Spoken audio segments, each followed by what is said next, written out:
Oh, that was quick. Wow, Hello. we went down to 79 patrons. Oh, look at that. Yeah, it dropped down.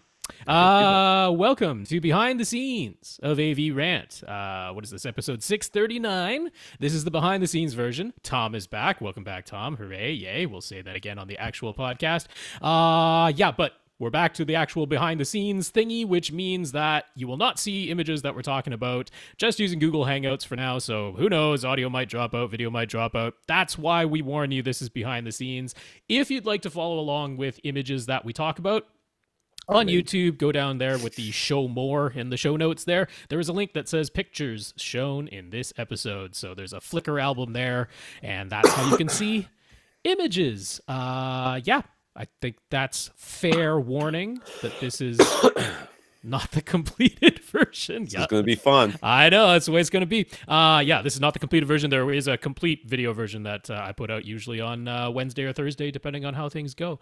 So, yeah. There we go. With that, Tom can start when he pleases. Can I start tomorrow? The day after that, maybe? Maybe next week when I'm feeling a little bit better. This freaking cold it's not really a cold, it's allergies, but it won't go away. All right. Let's see where we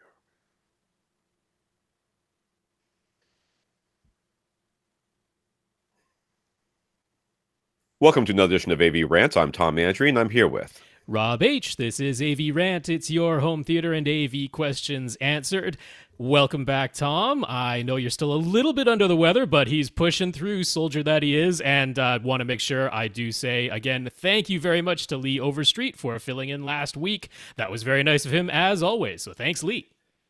Yeah, I had a big business trip last week that I had to do. I had to go to a training, which was an all-day training for a group of people, and it was the first time I was working for a subcontracting for a guy. Mm-hmm. So it was very important I do a very good job. And Sunday I felt like garbage, and then Monday my wife is like, sleep all day. I'm like, okay, well, we can do that. And then Tuesday I woke up, I was like, I think I'm gonna sleep all day again. But Tuesday I also needed to do because I think we were supposed to do it Monday night last week. We were going to do it Monday night last week. That wasn't going to happen. From the I went to before. bed like 8 o'clock. Yeah, and then Tuesday I had 3 appointments that I had to go to, and I had to prepare for this, and I left on Wednesday, so I had to do my last minute preparations. Going through everything again. So I just didn't have the time or the energy. I'm still sick. I'm not really sick, but I will be coughing and sneezing. So I feel fine. Yes. I just sound awful. So those of you that be forewarned, sympathetic coughers or sneezers, here it comes. And all that is also why episode 638, the audio only version, posted on Monday instead of our normal Friday posting time, because Tom wasn't even back on Friday. So no, I got back Friday at like 4 p.m. or something, and then the weekend was just catching up on all the stuff. So I walked in the house, my wife was like, yell at that child. I'm like, all right, I'm back. Yup. Settling right back in. Apologies to everyone who depends on the audio only version to get them through their weekend, but especially to Jeremy Porter, who was over there at Axpona. We the mention was there in the YouTube video that was recorded, but if you didn't watch YouTube, you didn't hear about Porter Acoustics in time to go visit him over at Axpona in Chicago. So apologies for that, but hey, that's how things go with the way time works, and there it is. But we're back. About that. That was, but you can blame me. I could have done it earlier. There's no blame to go around. Things happen when they happen. I didn't even think the word podcast until Sunday night, and I was like, crap, I better get on this thing. All right, this is AV Rant, the podcast that does answer your home theater and AV questions. Get your questions answered. All you have to do is ask. You ask by emailing us at question@avrant.com. Mm-hmm. Go to www.avrant.com. Leave us a comment. Facebook.com/AVRant podcast. YouTube.com/AVRant. Contact us directly. Rob at avrant.com. His Twitter is at First Reflect. I'm Tom at avrant.com. My Twitter is at avrant_Tom. I got like 3 new followers this week. I'm sorry. I'm sorry, whoever you are. If you're yours is a very easy Twitter to follow. You'll never be inundated. That's right. You don't have to worry about you want. Getting weird, inappropriate pictures or political posts from me. If you do, Tom's been hacked. Let him know. Yeah, there you go.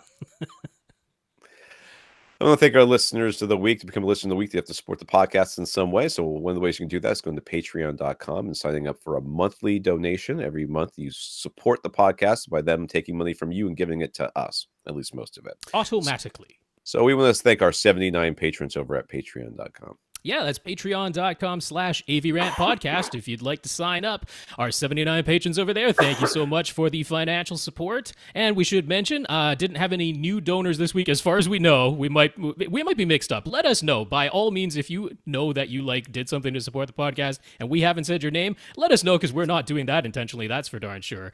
Yeah. But over at our website, avrant.com, go to the desktop version if you're on mobile, because it won't show up on the regular mobile version. Scroll down to the bottom, click desktop version, or if you're already on a desktop, over on the right-hand side, it says Support AV Rant. There's a little cup of coffee logo over there. You click on that, it'll take you to PayPal. You don't have to have a PayPal account. You can just use a credit card if you don't want to sign up with PayPal and do a one-time donation that way. So thanks to anybody. I wonder if I can hotkey this.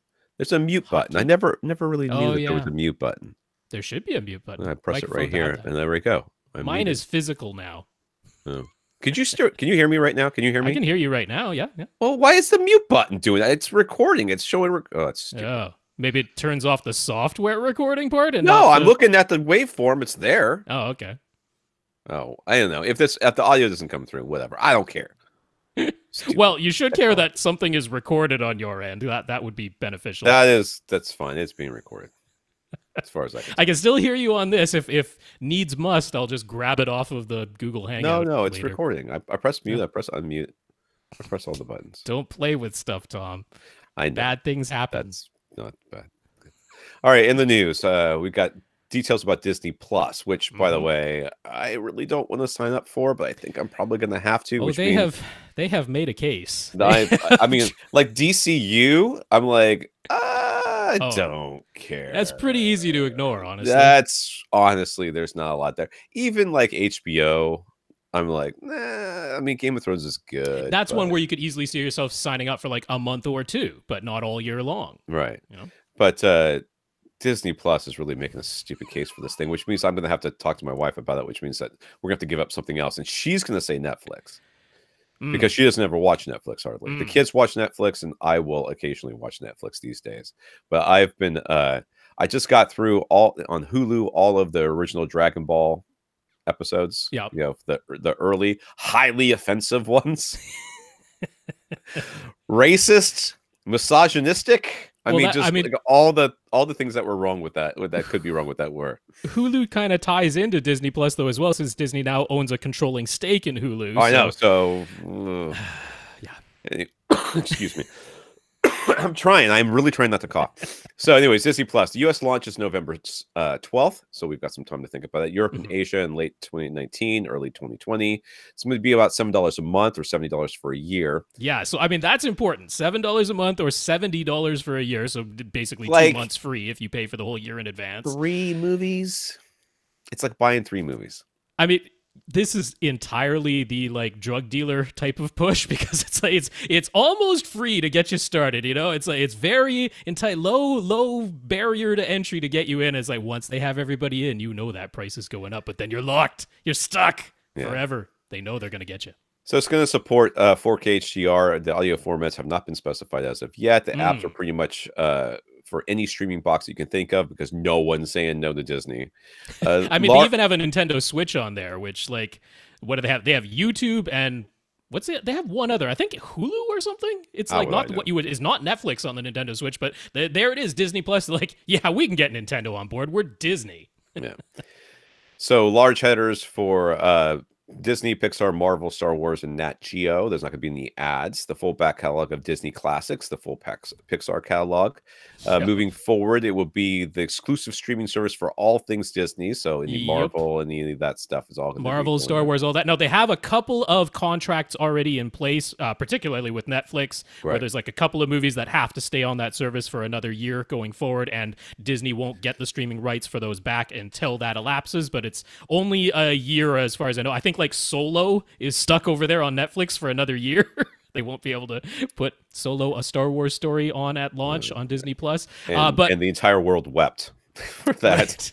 But they did say like pretty much all the Disney classics. I'm sure you will not find Song of the South because as far as Disney is concerned, that movie pretty much never existed. Except for somehow everyone still knows the song Zippity Doo Dah. I'm like, how does everybody know that song even though the movie that it came from, nobody can like find anywhere to watch? But pretty racist. I remember watching that one. That's why they pretty much Steamboat say that movie and all that exist. stuff. Yeah, it's not the best. I know Dumbo's still out there with those crows, so they're still doing that. But anyway. I just watched Dragon Ball, and you know, if anybody knows how to be a racist, it's the Japanese. As mentioned before, well, yeah, that racist in itself comment, Tom. My goodness, I know. You threw that at me once. I can throw it back at you, even though it's not actually true. But yeah, no, doing away with this Disney Vault, right? They're like, they said explicitly, they're like, once something is on the Disney Plus service, they are not going to take it off. They said that. So, I mean, like, Netflix has stuff come and go all the time. Not their own original content, but because they have contracts with other companies. But Disney is like, no, we own all this stuff. And if we put it on Disney Plus, we're not going to take it away. I mean, that's what they say now. Right. Who knows? Policies are subject to change, I'm sure, is somewhere in the user agreement. But yeah, again, they're trying to get everybody to sign up for this thing. So the full backlog of Disney classics, the full Pixar catalog, moving forward, the exclusive streaming service for all things Disney. I think I already said that. 30 seasons of The Simpsons at launch. That's the Fox deal is in effect, and it'll be the exclusive place to stream The Simpsons, Disney Plus. So they plan to expand Hulu to other countries. Disney Plus will remain, family friendly. Hulu will offer their non-family friendly content, which is an interesting way of doing it. But it is, because you'll notice they don't have a Fox subsection on the Disney Plus. No. I mean, obviously this can be added in the future. It's not like this thing is static. Stuff will be added all the time, but it seems like they're kind of leaning towards, R-rated content of that. I mean, I don't know what they're going to do with Deadpool. It's got to go on Hulu. Technically, that's part of Marvel, but it's definitely R-rated. It is not family friendly. And it's an interesting way of doing it. It is a hard gate between their family-friendly stuff and their non-family friendly stuff. Right. And most of the time I would be against it. Most of the time I'd be like, wait, you're going to make me pay twice so I can see Deadpool along with all the rest of the Marvel movies? But Disney has a long history of, this family-friendly image that they want to maintain. Yeah. If they keep the price a reasonable level, because Hulu's only like $7, $8 a month too. Right. So between the two of them, you're paying Netflix. And they were saying they were definitely considering that they haven't announced it as official yet, but they're strongly considering the idea of having some sort of bundle, which is like Disney Plus, Hulu, and ESPN Plus all bundled together, all their major streaming services for one discounted price. So nothing official in that. But I mean, that seems, if they come out and say, oh yeah, we're strongly considering that, I think it's going to happen, So it seems like a no-brainer to offer that at some point. I swear, I'm like the quintessential nerd. Like, I don't care about sports. At all. I don't care. I've got friends who pay extra so they can get ESPN and they can watch all the games because of their colleges that they went to or whatever. And it's just not me. I've never cared about watching sports. Like, I remember sitting there when the Super Bowl was on and my dad's watching it and it's like the 49ers and somebody I can't remember. And the 49ers are like killing them. And I'm like, because it was Joe Montana back in the day. And I'm sitting there with my Atari 2600 waiting to plug in the game that I just got. And my dad's like, well, we have to wait till the game's over. I'm like, well, how much time is left? 2 minutes. Well, the longest 2 minutes in the world is the last 2 minutes of the Super Bowl, right? As long as they go. I'm just miserable waiting for this game to end. And, I just never really got it. I never really got it. So, they're taking and bundling these two things together. I want them to bundle Hulu and Netflix and whatever. Oh, ESPN. Hulu and Disney Plus. Yeah, I mean, Disney Plus, right? I'm sure it'll happen, especially if they're going to be dividing family-friendly and non-family-friendly this way. I'm sure they'll offer a bundle in the not-too-distant future. Yeah. So a bunch of original shows from all of their sub-brands that will only be available on Disney Plus will also be there. So big one that they showed was The Mandalorian, which of course is part of the Star Wars they're universe. Supposed to have the Vision and Wanda and Vision, and then what's his name? Winter Soldier and Falcon. Falcon, yes, Falcon and Winter Soldier. There was another one. Loki. It's going to be a Loki show. And I also heard War Machine that might be in talks. Why not? Honestly, dude, he is. I mean, and I think Don Cheadle has like sort of bulked up for this, but this is just the few seconds he was in Infinity War, I'm like, his head looks too small. His head looks too small for the rest of his body now, and he looks weird. He looks it's like your grandpa trying to be a superhero. He lost body fat but gained mass everywhere else. Yeah, so yeah. His face actually got slimmer while the rest of him got bigger. Yeah, it's very strange, and I don't mean that as an insult to him in any way. It could have just been the filming or anything else. They could do all kind of crazy things with cameras and stuff, and the perspective always makes a huge difference. You can see that in like Justice League, how they changed the colors of the backgrounds and suddenly everybody's costumes look dumb. Yeah. So I mean, they could do some really interesting, some really dramatic things with lighting and everything else. But I don't know, dude. Don Cheadle, I don't see it.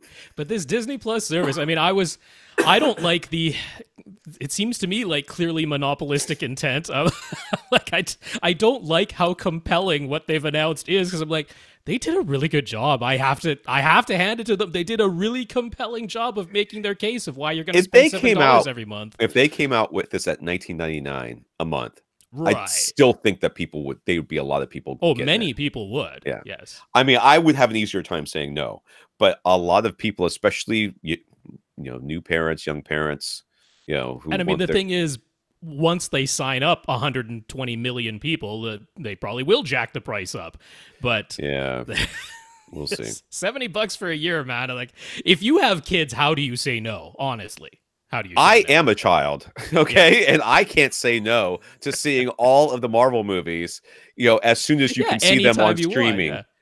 I mean, we're going to talk about this later about going to movie theaters because it's part of the questions here. But $70 a month, that is essentially one time of us all going to the movies together. Yeah, $70 a year. Yeah. Yeah. I mean, hopefully the Marvel movies will actually be in 4K HDR, because they won't allow that on iTunes. They're like, nope, we want a higher price tag if it's going to be 4K HDR. So you get 1080p SDR only over on iTunes. Like, they get grumble. So, but hey, it's their streaming service now. So hopefully the quality is better. The other thing that's not in the news here, we haven't talked about it, is the new trailer for Star Wars Episode 9, which apparently has a name now. Yes. The Rise of Skywalker? The Rise of Skywalker, which is interesting because did not see that coming. What Skywalkers are left in the canon, so I don't know. If they make her into a Skywalker, I'm going to be super irritated. I don't think they're doing that. Some people are thinking the idea is that like Skywalker will become a title. Yeah, maybe. Or maybe that's like the Knights of Ren. Yeah. Or it'll be the Skywalkers or something like that. I don't know. Yeah. Anyways, it's a pretty, I mean, I'll tell you, they're so formulaic these days with the trailers, but the freaking music gets me every time, right? The rising music and stuff like that. And like the little chills are going up the back of my neck. Breathing at the front, then the silence followed by what's that in the distance? What is that? And then it comes screaming at you. Yes, it's all very compelling. It's all very compelling. I'm very excited, and I'm gonna say it again. I've said it before. I liked the last Star Wars movie. You liked The Last Jedi? I did like the last. I think if they don't screw it up with this next movie, if they don't try to retcon the whole thing, which they might.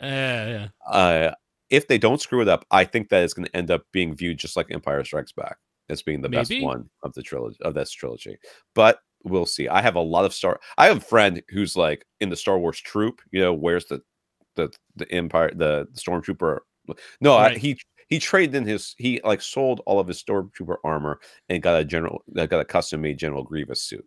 Really? Wow. Yeah. So he's Grievous. Okay. Yeah, I don't know. I haven't seen him in it yet. There's a pull. I gotta actually talk to him because we'll probably get tickets for The Last Jedi at Christmas, like we did every year. There's been a Christmas one. Yeah. And I'll have him deliver it in General Grievous's costume. Yes. Well, I do like how all of the horrible people on Twitter and online and Reddit and all that who are like, The Last Jedi was a terrible movie and Star Wars is dead to me now. I'm like, you sure made a lot of comments about this trailer for Star Wars being dead to you. Same people. Don't even get me started. There's, I keep telling my kids, I'm like, a lot of these people who are online and doing this stuff, I'm hoping that they're going to all die. That they're just old and they will die. Oh, they're not old. That they're not the old folks doing those comments. Yeah, we'll just say, "Oh, you ruined my childhood." Shut up. Shut up. You know who ruined your childhood? You did. You were a terrible child. I've met many children and they're all awful, especially my own. Nice. Don't get me started. All right. So in other news, you can Mhm. finally change your Sony PSN ID on PlayStation. Said no one caring about Well, I that mean, this is ever. something that has been requested for ever since PSN came out, the PlayStation Network came out, because you choose your username and then you're like, wait a sec, wait, I'm locked into that stupid joke pun name that I gave Yeah. myself. There's no way to change that. People have been waiting for like decades for this. But it breaks almost all of your existing game saves if you do. And if you try to pick an offensive name, it will now automatically be replaced by a temporary ID. Yep. So Good stuff. If you created a bunch of levels in Little Big Planet or something like that, say goodbye to those if you want to change your name. Apparently, something in the back end has tied whatever you I created feel to your name. zero sympathy for people who have done this. Yeah, who made a be really honest. stupid name. Yeah. Yeah. I mean, I live with my username. I use the same username for everything.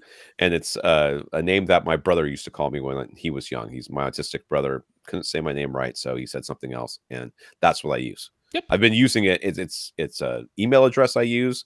It's in my Gmail account. It's it's on everything. Every forum I've ever been on, it's got the same name. Same with my First Reflect name. What's Yeah. I like that it's an audio derived name from First Reflections, and Yeah. it seems to be available almost everywhere I go. I'm like, yay! I can still be First Reflect. Oh yeah, I already reserved my name on Harry Potter's Wizards Unite. Exactly. I'm like, you're not getting that. That's mine. Now that I've said I that, might not even play it, but there's going to be someone listening to this who's like, I'm going to steal Rob's username now everywhere that I go. So dude, get a life. Get a life, you person.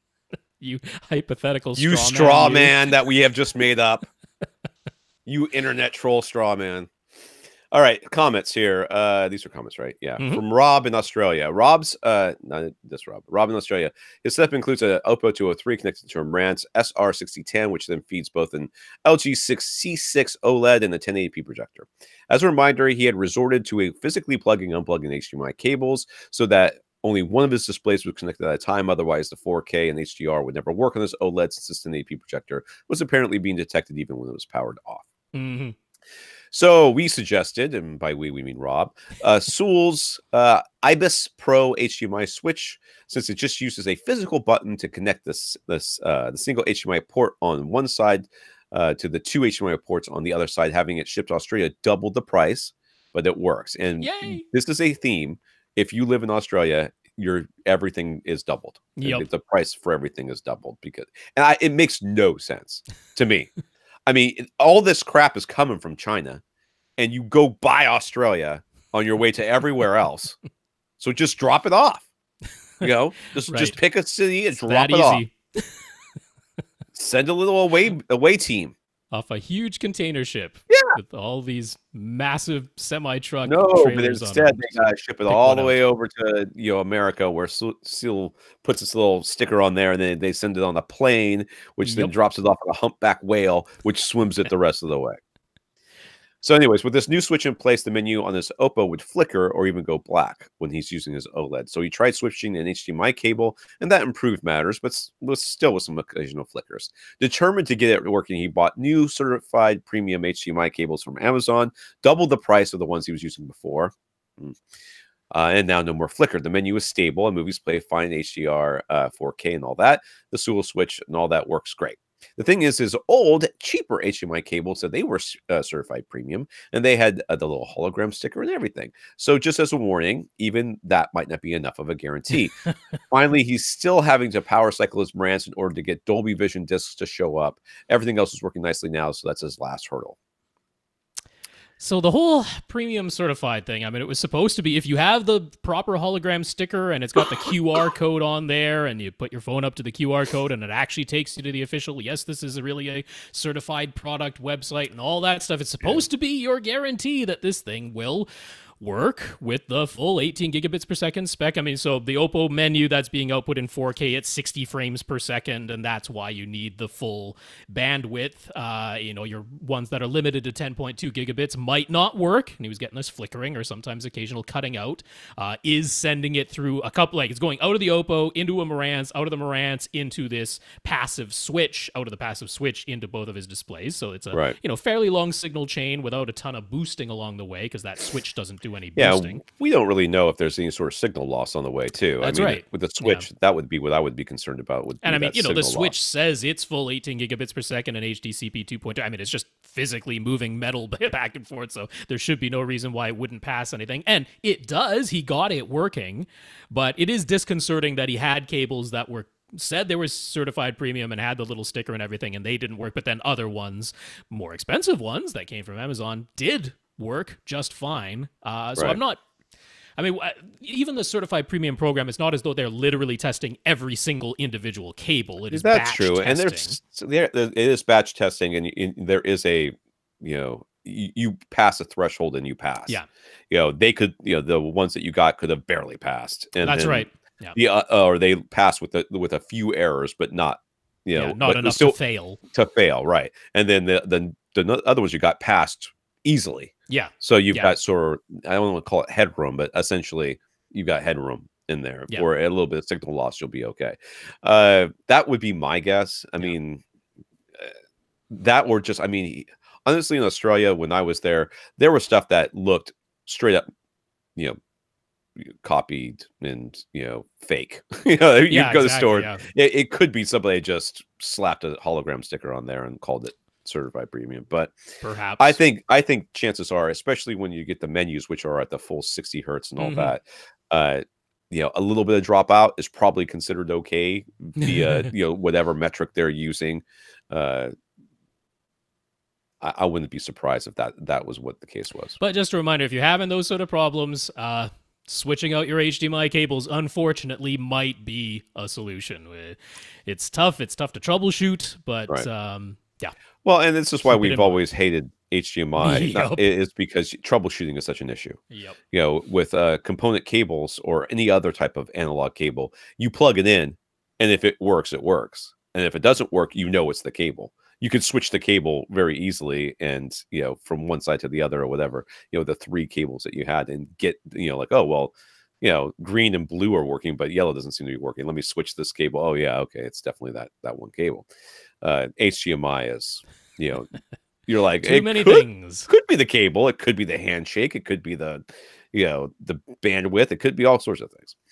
Nick, for anyone who thinks Rob is crazy, and this is this Rob, not the other Rob, for liking front wide speakers and being excited about monoprice monolith HTP1 and its 9.1.6 capabilities, there's a thread on AVS. Hey, when you're back up for justifying something as AVS form threads, not bringing the most compelling evidence to the table here, sir.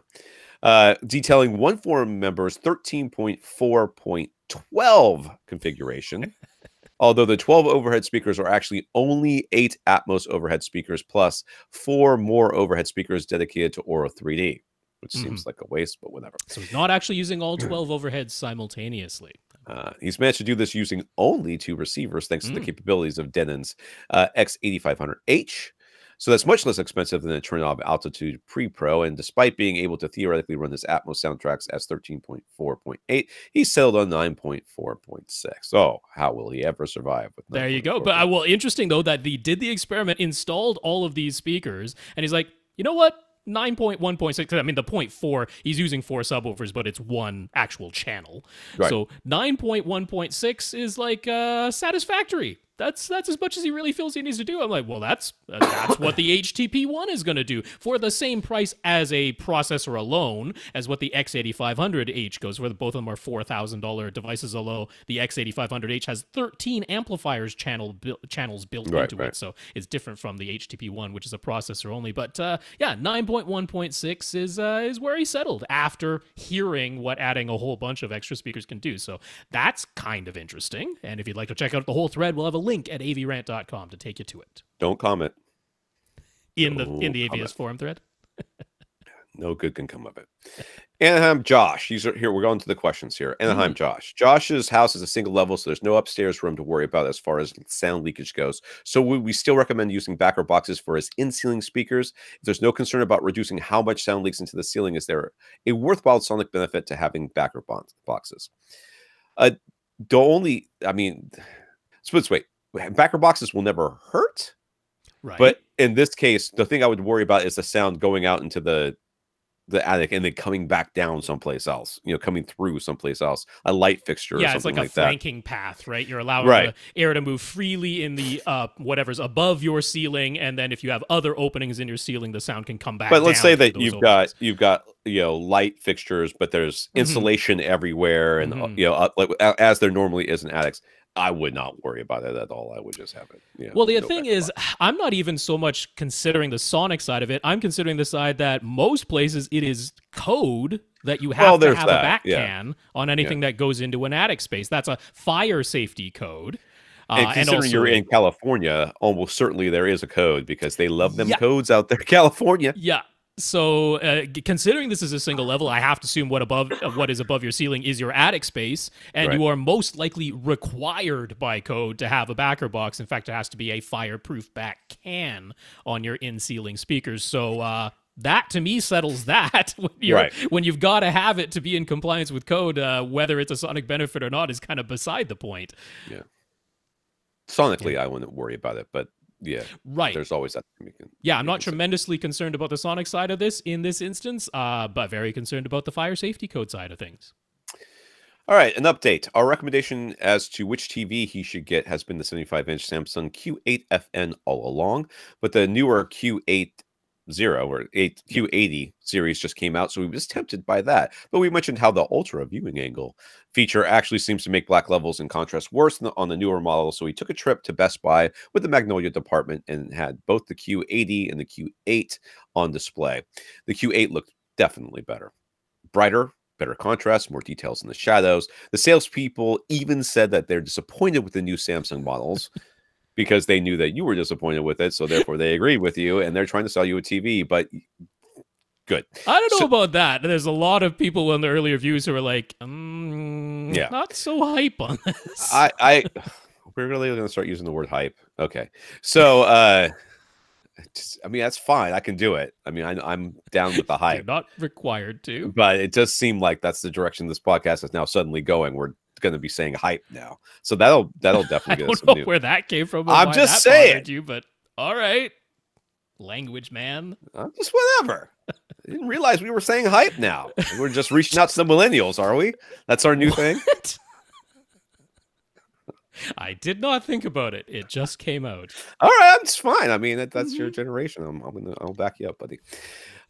So he picked up the 75-inch Q8 FN, a wise recommendation, he says, and we're like, of course. There we go. Because we are wise. Yay. And by we, I mean Rob.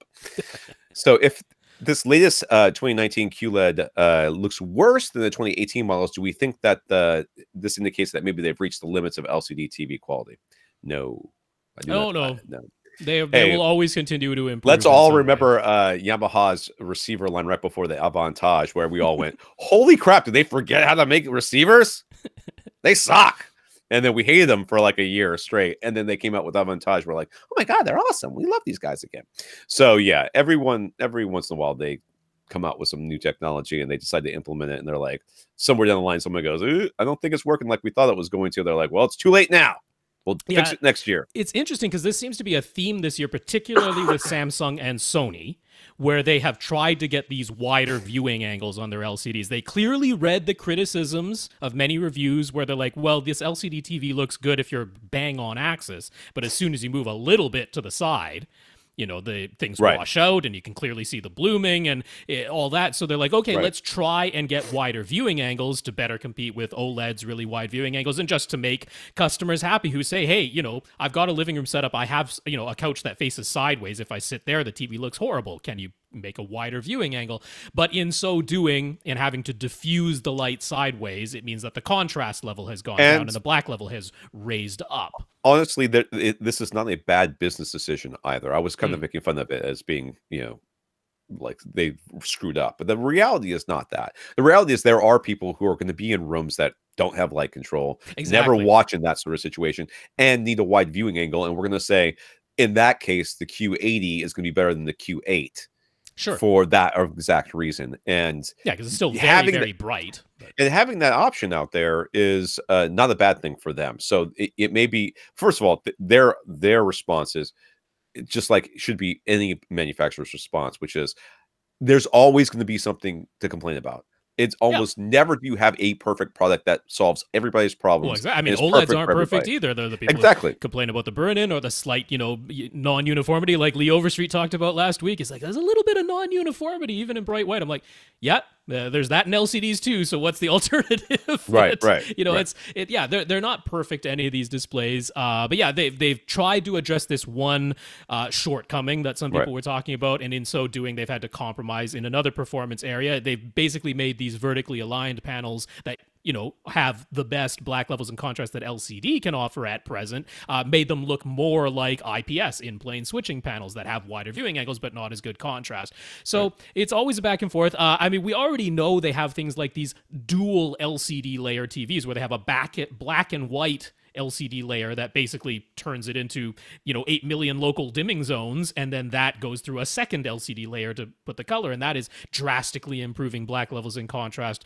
So that's another innovation that we might see come to consumer displays in the not too distant future. So yeah, LCD will continue to march forward. We haven't reached the pinnacle of its performance yet, and this just happens to be a compromise year. That happens sometimes. Sometimes we hit particular years where I don't really like the models that this brand is making this year, so either get last year's or wait for 2020's models, that they'll and like I said, I mean, they are, and we've said this in many different industries within AV, which is, there's a problem, they solve it, and in doing so, they're neglecting something else. There's only so much you can do. You got speakers that are like, we're trying to get really good, deep bass. And they get deep bass, and their trebles in the mid-range suffers because of it, or imaging is not as good, or you get bass bloat, or you get everything else. But somebody's like, oh, I just want a speaker that plays loud and has a lot of bass. I'm like, well, sir, in Vegas for you, dude, you got it. You got it. Not for everybody, but it's for you. Dave on Twitter, based on our recommendations, Dave got a 5-in, 1-out Sewell HDMI switch that says it supports full 18 gigabits per second and HDCP 2.2, and it works great. Yay, problem solved. Next question. Oh, no, he's got more. But Dave has a ton of sources, and he needs even more 4K HDR capable HDMI inputs. Dude needs a new receiver, but whatever. Sewell has a newer switch deck 5-in, 1-out model that lets you manually turn off the auto switching, and that would be nice. So he wants to use both, though, right? He wants both? He wants to continue using the one he already has and add another to his setup, yes. So he uses a Harmony hub to control everything. So how likely is it that the older switch deck and the newer switch deck both use the same IR commands? He needs to be able to select just one HDMI source at a time, so he doesn't want both HDMI switch decks changing inputs when he uses his remotes. Any ideas? Okay, I don't know. I did not look it up because I knew Rob was. Oh, I'm not sure if we've completely lost Tom or if that's only on my end, but things have dropped out here. Yeah, most of these bottles do. So do they?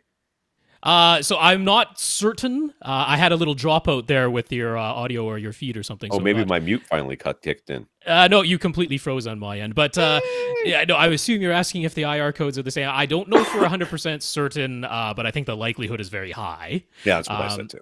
So regardless, I think there's a solution you can use here, which is that the Harmony hub on the back of it does have two little expansion ports. As we were reminded, those are actually 2.5 millimeter ports, not 3.5 millimeter ports. So they're the even smaller little plug. But they do offer optionally precision IR.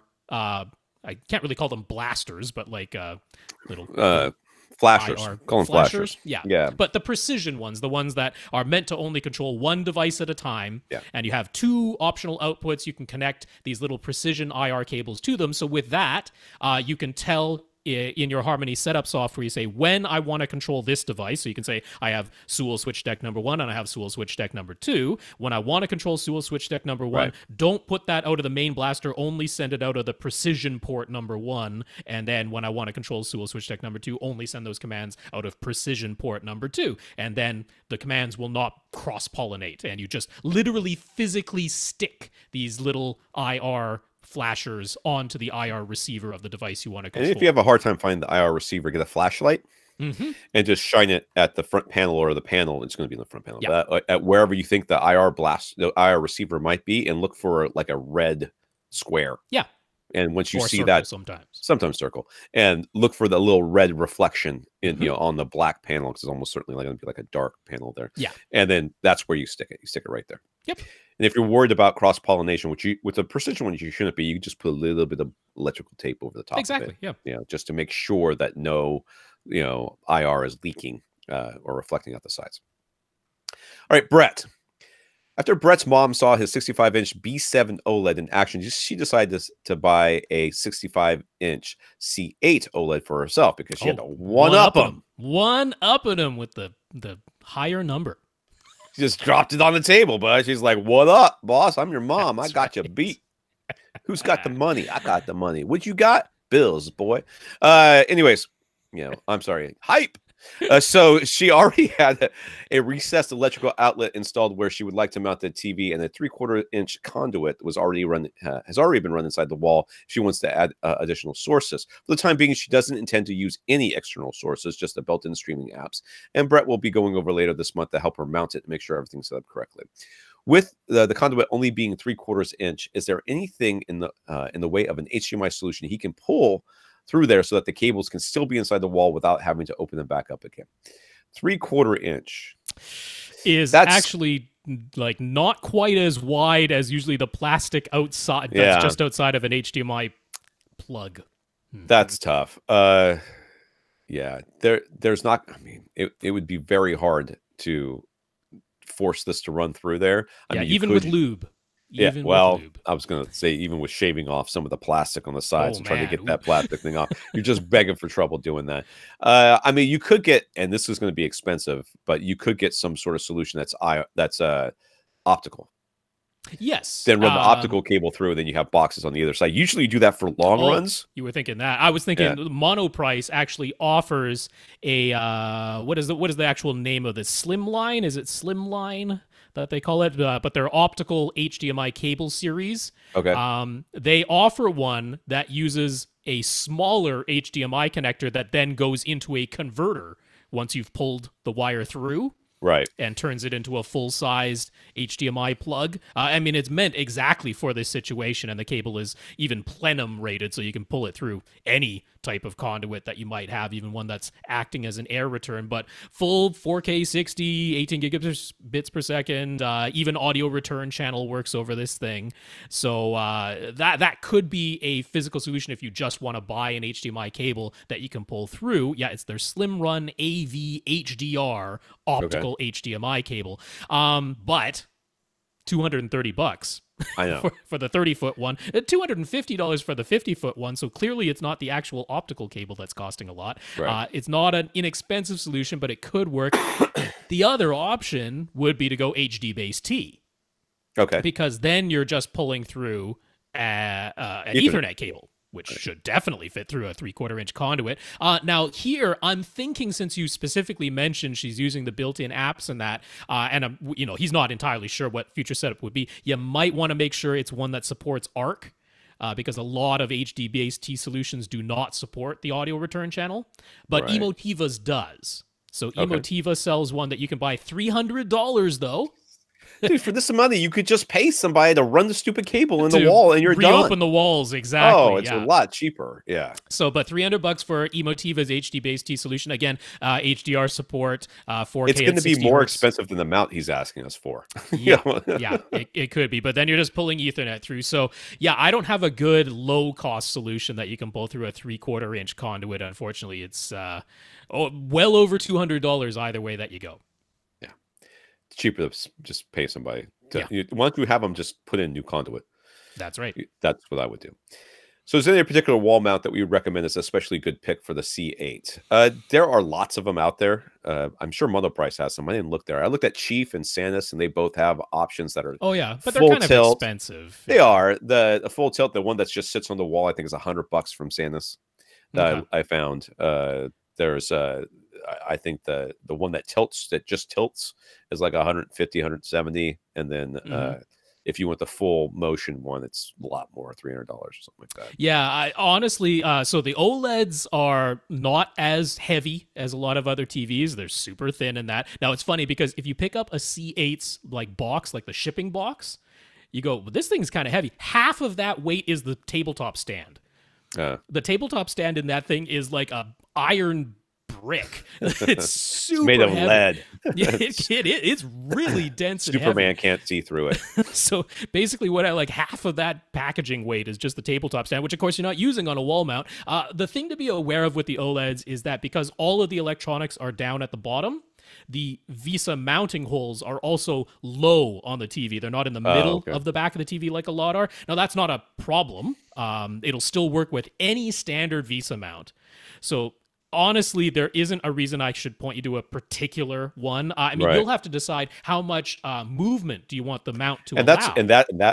That basically translates into cost too, directly. So if she's just going to stick it on the wall and leave it right there, well, then you can get away with a pretty cheap. Yeah, you can get just a flush mount, which a flush mount. Yeah. Any of them will work. And she got the 65-inch size, so it's unlikely that any of them will be protruding in an ugly way. You will be, like I say, because the mounting holes are low down, it might seem a little weird that you're securing it to like the bottom of the VESA mount rails, but it's totally fine. The weight of the TV is not enough to be a problem for any standard VESA mount wall mount. So go to Monoprice or go to Amazon. Get, if you want one that rotates left to right, one that tilts forward and back, one that does all four, or one that can even, scissor out from the wall, whatever you want. All of these types are available. Just get the right type of movement and make sure it's standard VESA, and that'll be enough. Yeah. So Brett has visions of dual subwoofers and full-size speakers at his mom's house, but his mom wants a sound bar. Shocking, absolutely no one. Right. Any recommendations? Well, I mean, first of all, how much does she want to spend on that? There is that. Because if you're going high end, if you're going good sound, then you want Yamaha, their sound digital sound projectors. Oh, all the way up there. Okay. Yeah. But if you aren't, then there's lots of options. And she may be wanting a very clean look, in which case you're more worried about the size of it and making sure it matches up very correctly. And doesn't RBH make one that's custom? Well, but it's a passive speaker bar, though. Oh, you still have to connect an AV receiver to it. Okay. So it's 3 speakers in a sound bar like enclosure. Okay. But I'm gonna point you to Yamaha here, and I'm gonna point you to their Bar 400. Also, interestingly, also known as the YAS 408, because I know you like that name because it's Yas. Yas Yamaha. No. But yeah, the Bar 400. Yep. It goes for $500. So I don't know if that's more than you want to pay or not, but it's got some really nice features to it. So the thing about the Bar 400 is it's part of the Music Cast system. I don't know if you're going to do any whole house audio, but if you want to, this will integrate right into it. On the back of it, it has keyhole mounts. So if you want to mount it directly to the wall itself, you can do that. They have an image, of course, on their website of a very clean installation, but to do that, you would have to poke some kind of hole in the wall because you still need to get electrical power to it. And you still need to get the signal to it somehow. In addition, as far as features go, you can take any pair of Music Cast speakers and make them wireless actual surrounds. So if you want to do a true 5.1 system, you can do it with this bar by adding optionally wireless Music Cast speakers to it. So that's another nice feature to it. But what I might recommend to you, since you're going to have a TV wall mount anyway, is you get some of the very inexpensive, they're like $15.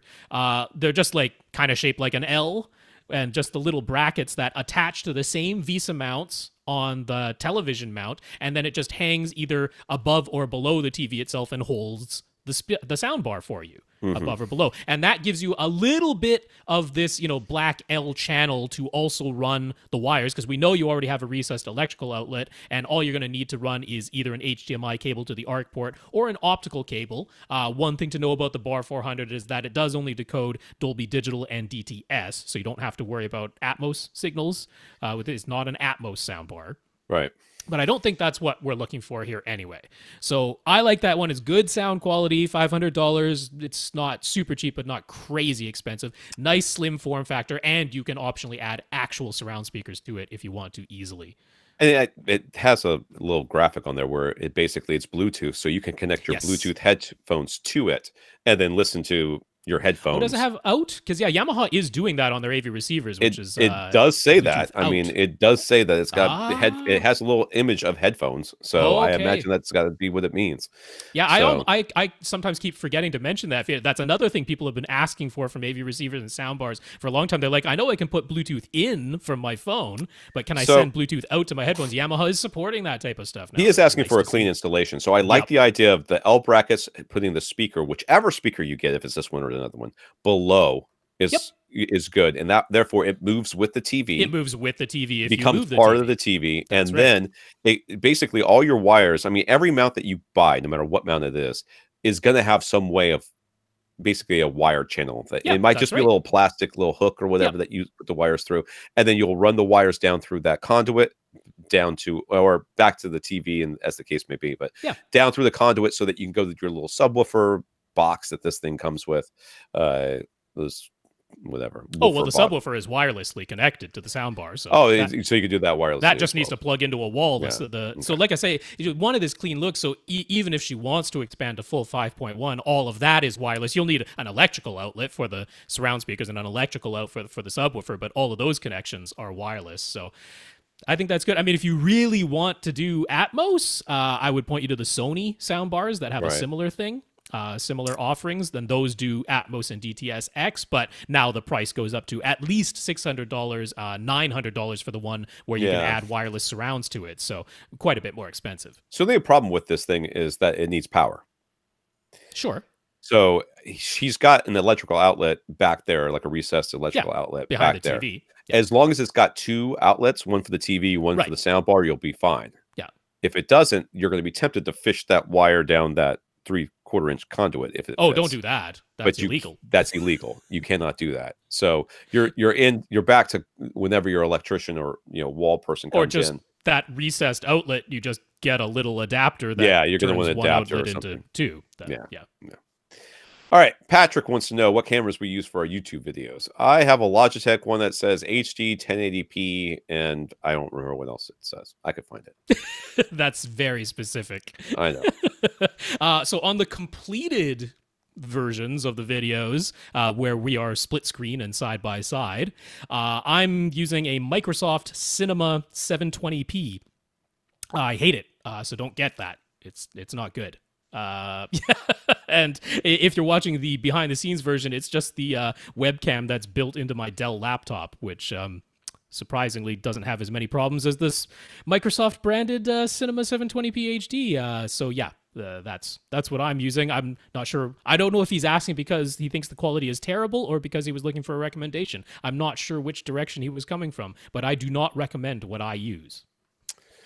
They're not showing it on here. Let's see here. Let me see if I can get. I mean, I would probably point you to Logitech anyway. The only reason I didn't go Logitech is because there was like a month after one of the major Windows updates where like every Logitech webcam in existence was broken by Microsoft, and we needed to record. And I had previously a Logitech camera, and it wasn't working. It got broken by that update, so I ran out and bought a Microsoft branded webcam, thinking, "Oh, that'll work." And I mean, it functioned, but it's never been very good. So yeah.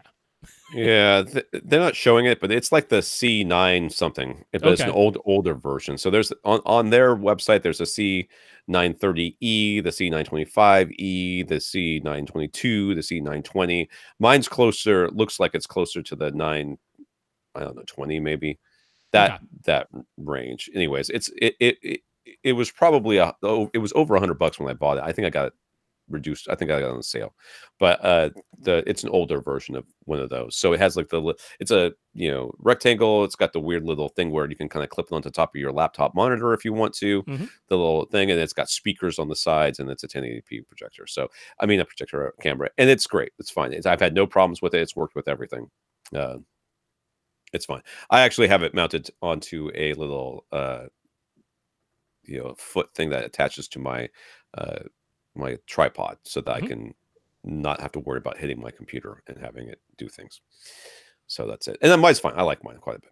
All right. Miguel on Facebook, is there an audible difference between regular Dolby Digital and Dolby Digital Plus? Ooh. This is a big question because Dolby. Yeah, this is a short, easy question with a not easy yeah, answer. it's because it depends on where you're getting the Dolby Digital or the Dolby Digital Plus from. That's a big part of it. Yep. So I mean, Dolby Digital and is what we like. Oh, okay, that's what we got when we got DVDs, right? Dolby Digital. Right. And then when high, Dolby True HD came out, all of a sudden they started talking about Dolby Digital Plus. But Dolby Digital Plus was also coming streaming from different the cable networks and stuff. We were getting Dolby Digital and Dolby Digital. I mean, usually Plus. your cable network, anything HD TV is going to be regular Dolby Digital, but Dolby Digital Plus started showing up when we started getting internet streaming services, Netflix, and that particularly uses Dolby Digital Plus. So, I mean, is there a audible difference? I mean, maybe sometimes. Well, there can be. There can be. So maybe I'll try to break down, because Dolby Digital Plus has some objectively obvious capabilities that regular Dolby Digital can never do. It doesn't mean that is what you're getting with everything that is using Dolby Digital Plus, but it is capable. So vanilla Dolby Digital is limited to 5.1. Then there is also Dolby Digital EX, which matrixes in a 6th surround back channel into it. Rarely used, but a few DVDs had it. What was it, like Austin Powers 2, The Spy Who Shagged Me, had a Dolby Digital EX soundtrack on it. Really? Wow. Yeah, I think one of the Star Wars movies had it on there. Yep. Something like that. But yeah, that was probably regular. Owned it at some point. I'll be honest with you. I think I've owned every version of Star Wars that exists. That was regular Dolby Digital, and it had a maximum bit rate. I might get this number not exactly right, but I'm pretty sure it was 640 kilobits per second was the maximum bit rate for 5.1 Dolby Digital. And its compression was basically equivalent in quality to MP3. Right? You sort of take MP3 quality. It is lossy. What is fed into the Dolby Digital encoder is not exactly what comes out of the decoder. Information is lost, and it's about as efficient as MP3. So that was Dolby Digital. Now, Dolby Digital Plus can contain 7.1, so regular Dolby Digital never could.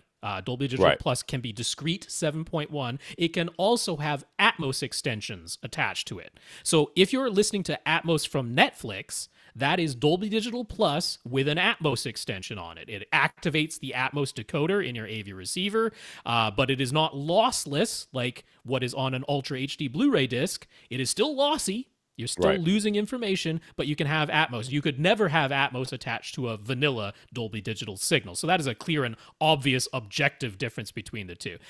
But as far as sound quality goes, the thing about Dolby Digital Plus is that it can use a huge range of bit rates. It can use bit rates that are lower than original Dolby Digital. It can also use bit rates that are much higher. I believe its maximum is 1.5 megabits per second. Right. And its minimum is like way down. I think it's something like 128 kilobits per second for all 7 channels, like divided. But the thing is that it's more advanced encoding than like MP3 or Dolby Digital. It's more highly efficient in its encoding. And therefore, the reason that streaming services like it so much is that they can actually send a lower bit rate than vanilla Dolby Digital would have been with supposedly the exact same fidelity and quality, but using less data. So that's attractive to streaming services. They're not usually delivering a higher bit rate and higher quality. HD DVD used Dolby Digital Plus a lot at a higher bit rate than vanilla Dolby Digital to deliver quality that was really close to full lossless true HD. Right. That was the format that HD DVD favored, was Dolby Digital Plus, but at a high bit rate.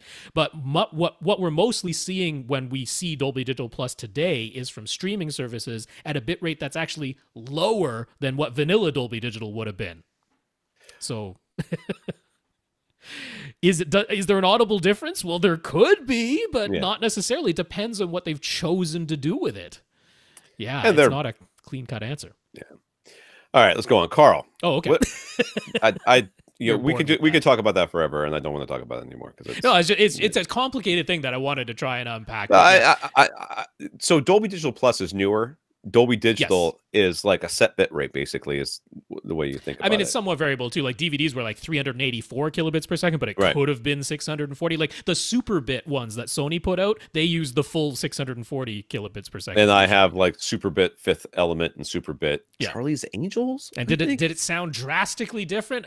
Really hard to tell. More, they usually were encoded in DTS, so Right, they've got that as well. Yeah. you got a lot more bass out of it. So, is that because of the bit rate? No. Nope, So- that's a choice in the mastering. Yeah. All right, Carl. What are responses to the questions posed by Jerry Del Coliano? Coliano, I think. Yeah. From Home Theater Review in this article? My thoughts are thoughts on my first commercial movie theater experience in 15 years. First of all, oh, you're so cool. You haven't been in the movies I know. in 15 years. Wow. How I don't have a television. Hey, when I married my wife, she had a television at home and she didn't turn it on, and it was bigger than mine. So she's got that beat. I only read Russian novels. In So cool. Russian. That's right. Get the original flavor. I skimmed this article. It was a little pretentious, but it's just fun. Of course. I mean, it's just what it is.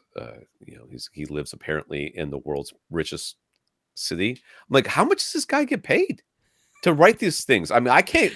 Probably not enough, which is why he had to come up with this article so that he could make a little bit more money. I guess so. Anyway, so he asked, what gets you out of your home theater and into the commercial cinema? Because apparently, what got this guy out is it was raining or something, and he had to take his kids to the Lego Movie. Yeah, Lego Movie 2, which he said was Lego not as good as Lego Movie 1. I haven't seen Lego Movie 2. I'm not sure. I don't know either. I thought Lego Movie 1 was fine.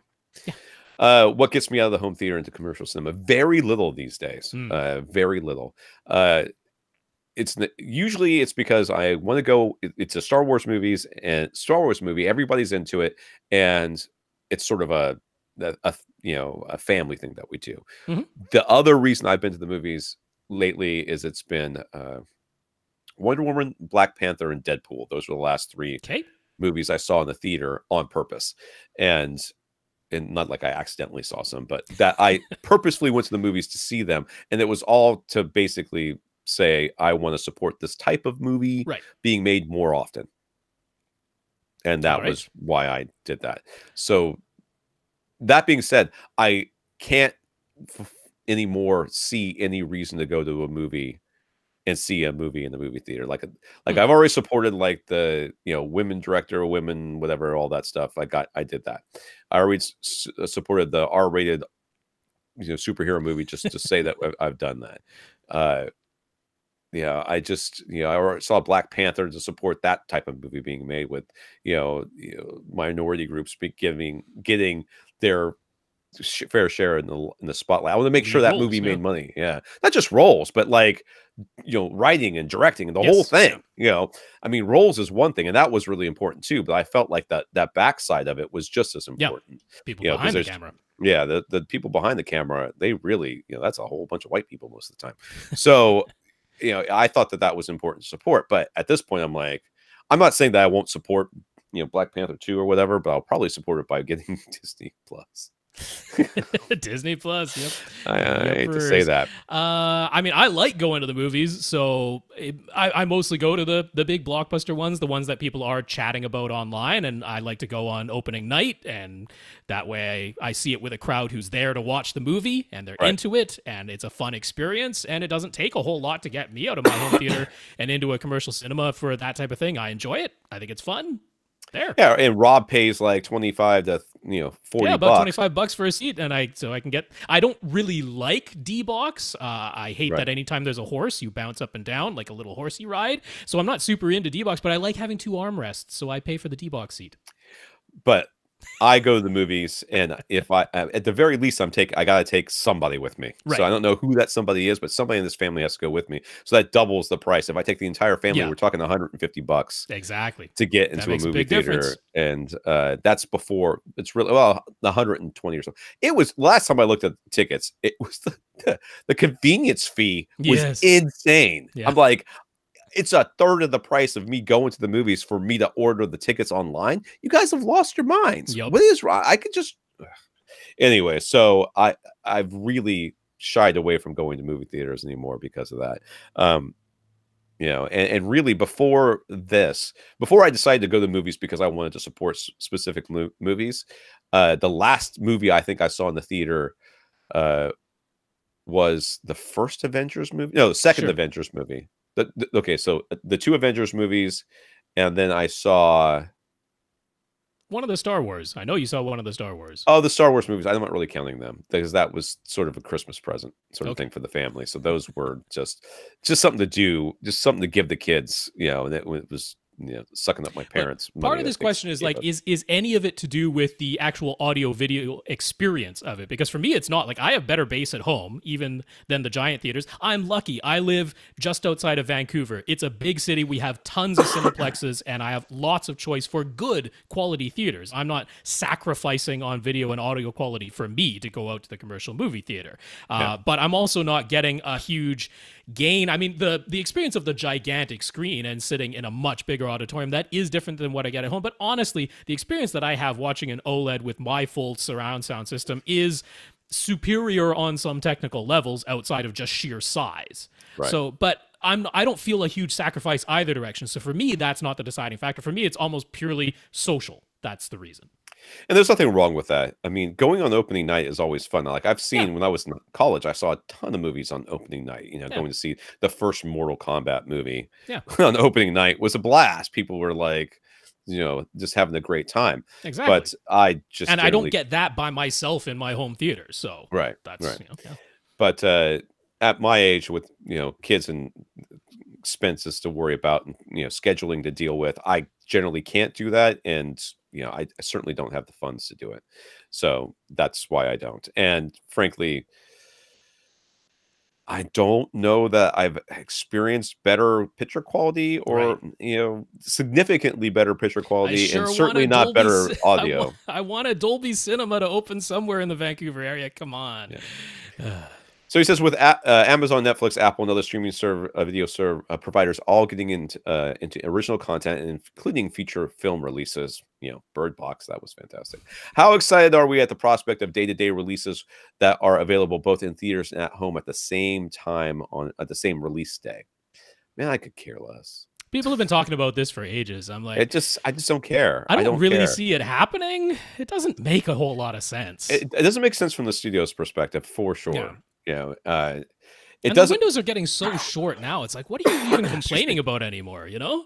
I honestly, I mean, Aquaman, which I feel like was just in theaters like 2 weeks ago, is at Redbox right now. Yeah, and it was on streaming weeks ago. Yeah, and if you wanted it. Yeah, if I wanted it, right. And I just don't. I don't care that much. I'll wait. I'll wait. For it to come out, and I'm fine with that. I'm not worried about the day and date thing. People keep saying this, but I'm like, it doesn't really factor into me. I'm like, I don't want movie theaters to disappear entirely. I don't want that. I want movie theaters to exist. And I don't see how it is really feasible if everyone could easily get any movie at a low price at home on release day. I think that would hurt theaters. It would definitely kill theaters. 100% kill theaters. Kill them. So I don't mind having release windows where this movie is available in this format for this amount of time, and then it will be made available in other formats after that. I don't have a problem with release windows. Yeah. Okay. So selfishly, if I look at it from a selfish perspective, yes, I would like everything to release at the same time. All you people who want to go to the theater and can go to the theater, I'll pay whatever I pay to get it and watch it at home. Mm-hmm. I'll be happy. You'll be happy. Everybody be happy. But the reality is that would 100% kill theaters, because if it's either it's too expensive for me to get at home and then I'm not going to do it, or it works and nobody's going to go to the theaters anymore. Right. I would prefer that, I guess unselfishly, I would say I have no problems with there being a 30, 45, 60 day period where it's only your only chance of watching it was in the theaters. Yeah. Then you go therefore you got people who, given the option, are going to watch it at home on their TV speakers. Yep. with the torch mode, on and just looking terrible. I'd rather them go to the theaters and have a good experience, and then later on call us and say, I've got this TV and I'd like to have a experience like I have at the movie theaters. How do I do that, Tom and Rob? And we help them. That's kind of my unselfish reach, because I would like them to still have that experience that I am going to have at home for sure. Right. I'm willing to wait a little while so we can keep an industry that's been around for, over 100 years. Keep them around, keep them around to have, that give other people that same experience. So I'm okay with the way it is. I don't really care. And that's just, I'm good at keeping myself away from spoilers. I'm good at, not not doing too much research into things, and I'm fine with waiting for Endgame to come out. Yep. So I'll tell you what, it'll be on Disney Plus when it gets on. If I get Disney Plus and Avengers Endgame comes out, I'm not going to stream it before I buy the Ultra HD Blu-ray. Okay. I'm just not going to, because I'm going to want to see it with the best sound and the best picture, right. And I'm going to want to see it that way before I see it the other way. The rest of the movies I'm going to be okay with, like Ant-Man versus Wasp or whatever that stupid movie was called. I will never need to own that movie. Oh, never. I like that movie. I like Ant-Man and the Wasp. But no, I'm going to be ticked off if Disney has done all this, and I'm feeling very compelled to quite possibly get it, even though I begrudgingly will do so. But if they don't offer any Atmos at all, I'm going to be like, you bastards. Like you and 5 other people are going to say that, and I'm going to be one of them. I'm going to be like, you're so close. You're so darn close. You're doing 4K and HDR, probably even Dolby Vision. Like, you're going to probably do all that, and then you're probably going to stick us with like 5.1, or who knows, maybe there'll be like so many other services and be like stereo audio only. When we get done with this question, remind me to talk about the audio from the Xbox, because I've kind of figured it out. So how much would be truly willing to pay for day and date Hollywood blockbusters via some sort of home delivery service? Prima attempted to offer such a service via a $30,000 home server and movies priced at $500 each. Studios still wouldn't support it, and now those $30,000 servers are useless. But there's talk of negotiations with studios wanting something closer to $1,000 per movie. Jerry says he'd pay $100. What's our number? This is just, again, this is something that doesn't really make sense for the studios to ever do. And the reason being is that the minute that you offer at any price, somebody's going to monetize it. And they're going to make money off of it. They're going to, which there was all this stuff attached to that Prima service that they had. And I mean, people are like $500 or $1,000 per movie, but they were delivering like literally the same digital cinema package as what's being sent to the theaters. That was the idea, that here's what the theaters are showing and you're getting the exact same thing at home. This was targeted at millionaires. This wasn't targeted at a normal consumer market. But there has been this I mean, there's been several things floated around, ideas of services where you could somehow get day and date releases. You watch this stuff at home. I mean, again, same thing. I don't mind release windows. I don't mind them being exclusive to the theaters for 45 days. That's fine in my book. But look at Rob and mine, right? $100 for Rob is for a day and date release. Right. Is a lot of money. Doesn't make any sense for him. He can pay $25, and I could pay a lot less if I wanted. Right. And for me, I'm like $100. That's a deal. Because now I don't have to buy 5 total tickets plus convenience fee and everything else. Right. So there is no perfect number for this. So I'm, honestly, it's one of those things where why are we still talking about it? Well, the other thing is, it's never going to happen. Like, I look at I spend $25 usually for a D-box seat, and I'm like, if this isn't a movie that I really want to see on opening night with a crowd, $25 can usually get me the disc later too. So to me, the price of a movie, and this is why I don't feel a need to pirate, because I'm like, if I'm going to see it in the theater, it's going to cost me about $25. If I'm going to buy it and own it, it's going to cost me about $25. So a movie to me costs about $25. Right. So I guess $25 is my number, because that's my number for everything else. I don't think that's ever going to be offered, so I'm not worried about it. No. All right. On a different tact, Bang & Olufsen announced their BoVision. I wish they would stop naming things that. BoVision Harmony OLED TV design with it. When the TV is off, the OLED panel is lowered very close to the floor, and 2 aluminum and oak wood panels, which house the speakers, cover most of the TV screen.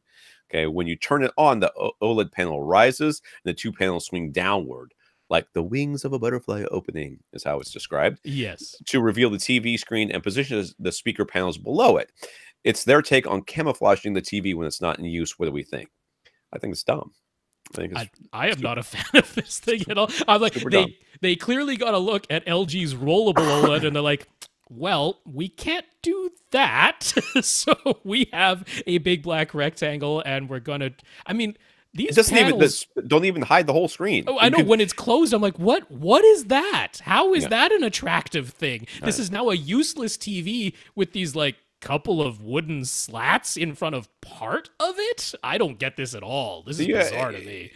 You ever see like some, like in a, where the wild things are and stuff, and books like that, where you see a monster trying to hide behind a tree? That's what this looks like. Yes. Yeah. It looks like the TV's like, you can't see me. You can't see me all over the place. I mean, I would much rather just like on the OLED, LG OLEDs, you can just put it in gallery mode where it just shows artwork. Right. Samsung has their version where it can either just show artwork or you can actually take an image of the wall that's behind the TV and then it will show that to like camouflage itself. Why would you even want to do that? It just I don't. But I would take. Like, I really want burn-in. I want burn-in of my wallpaper.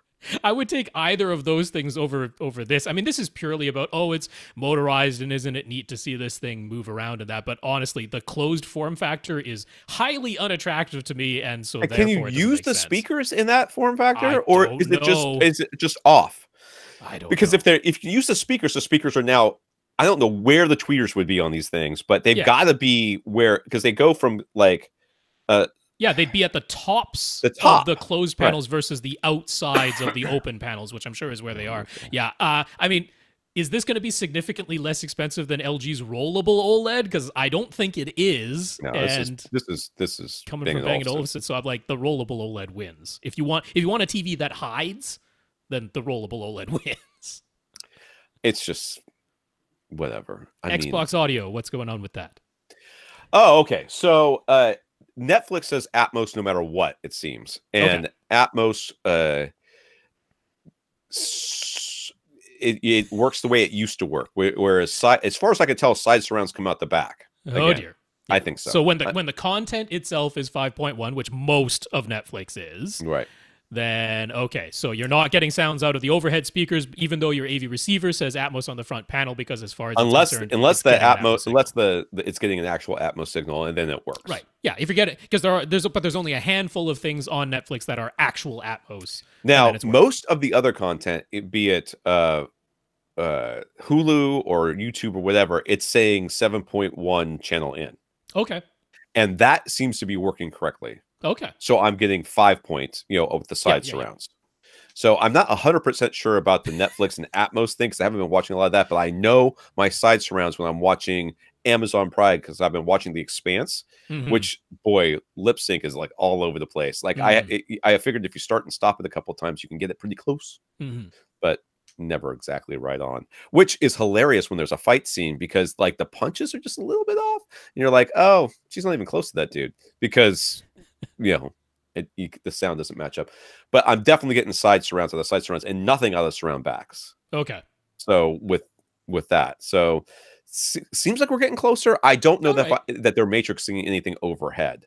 I haven't noticed that isn't released yet. I mean, that's still in preview for insiders and that. So we'll have to look forward for that, because then you can finally just say, okay, output Atmos. Your AV receiver will always say Atmos, but when the content itself is not Atmos, the Xbox will be upmixing it using the Dolby Surround upmixer inside of itself, and you'll have sound coming out of all your speakers all the time, no matter what the original content was.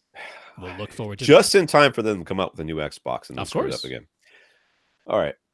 I'm really trying to get through this question so that I can go put a cough drop in my mouth, so that Rob can answer the question while I go and cough myself to death in the other room.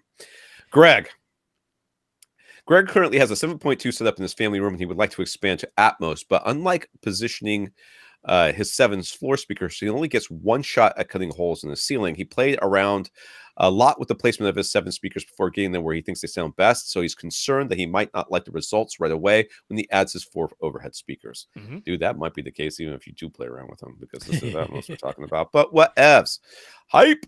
The dimensions of the family room are about 19 by 21 by 10.5, and there's a half wall at the back with a 19 by 15 foot kitchen on the other side. He's added a ton of wall and floor treatments to address all the hard surfaces. He says the results are, quote, not bad, unquote.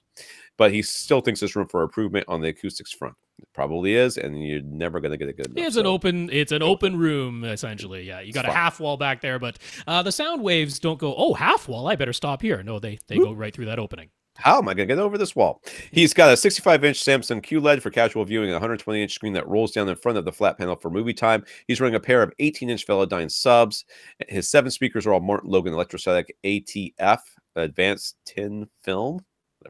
Oh, thin film, that should be, yeah. It says tin. I know it says tin. That's a typo. Yeah. Advanced thin film transducer speakers, including the very large electrostatic CLS2Z front, left, and right, the curved electrostatic logo center close to the floor below the screen, and the tower form factor mosaic speakers that side surrounds and surround backs, which he's managed to position so they're just above ear level when he's sitting down. ADCOM amplifiers power the speakers. He said, would we still say that separate amps are needed in his setup like we say to pretty much everyone else? These are Martin Logan's too. These aren't to specify that. Yeah, that we say that separate amps aren't needed in his setup like we say to pretty much everyone else.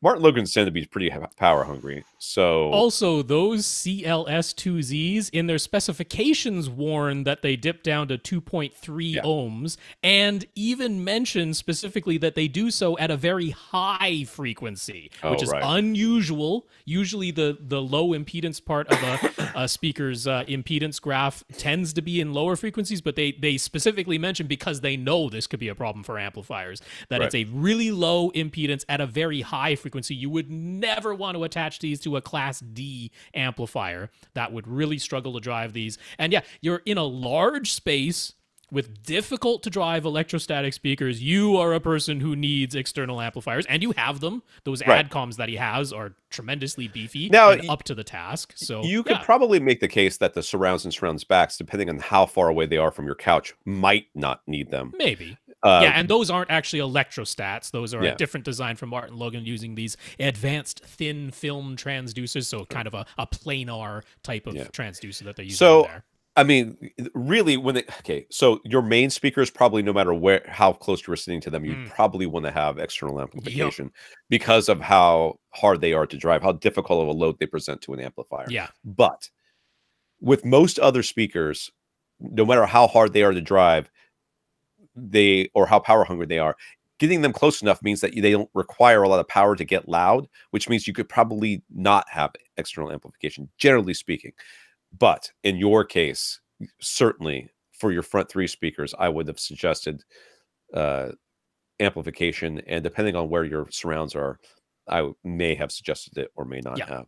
I mean, this is why there is no one-size-fits-all advice, and it's why we answer each question individually, because it is case by case. We have to take things based on room size, listening distance, exactly what speakers are being used, and this is a case where we're like, yup, you need external amplifiers, at least for those front speakers. If you had come to me with your plan for your home theater beforehand and had said, do I need external amplification? My first question would have been, do you need those Martin Logans?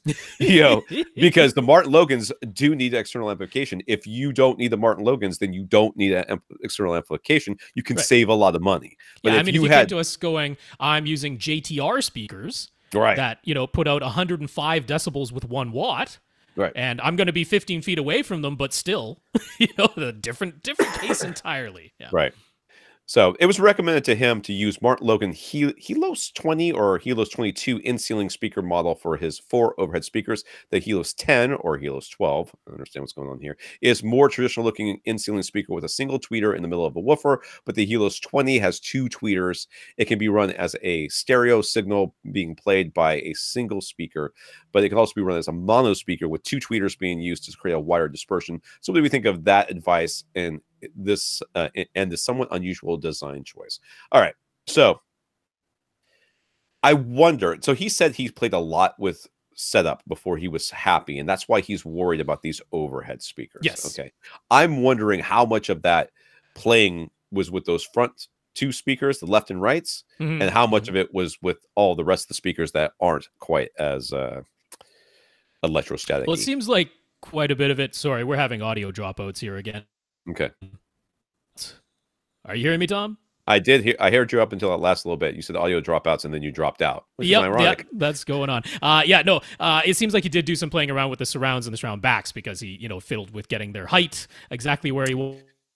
Right. Well, so yeah, Right. he's done a lot of adjustment here. I think the advice makes a lot of sense because Martin Logan speakers in general, and this even applies to their in-ceiling speakers, they don't go for wide dispersion. The electrostats certainly do not. They are like almost focused, like not exactly laser beams, but they are quite focused. You have to be sort of within the boundaries of the panel to get them sounding exactly the way that electrostatics are meant to sound. So they're in-ceiling speakers as well, even though they aren't using like electrostatic panel, because I don't know how you do that in an in-ceiling speaker, but they still go for a narrow dispersion. So Atmos speakers are supposed to have really wide dispersion, and I'm sure he went to his Martin Logan dealer where he got his other speakers, and they're like, for Atmos, we recommend these ones, even though they have these two tweeters firing off, and usually they're meant as a stereo signal being played by a single speaker. They're like, they do have this mode where you can use those two tweeters to create wide dispersion, and we recommend those for Atmos. I'm like, that makes sense to me, because otherwise you'd have narrow dispersion out of your in-ceiling speakers, and you don't want that for Atmos. Yeah, but I'm wondering if he really needs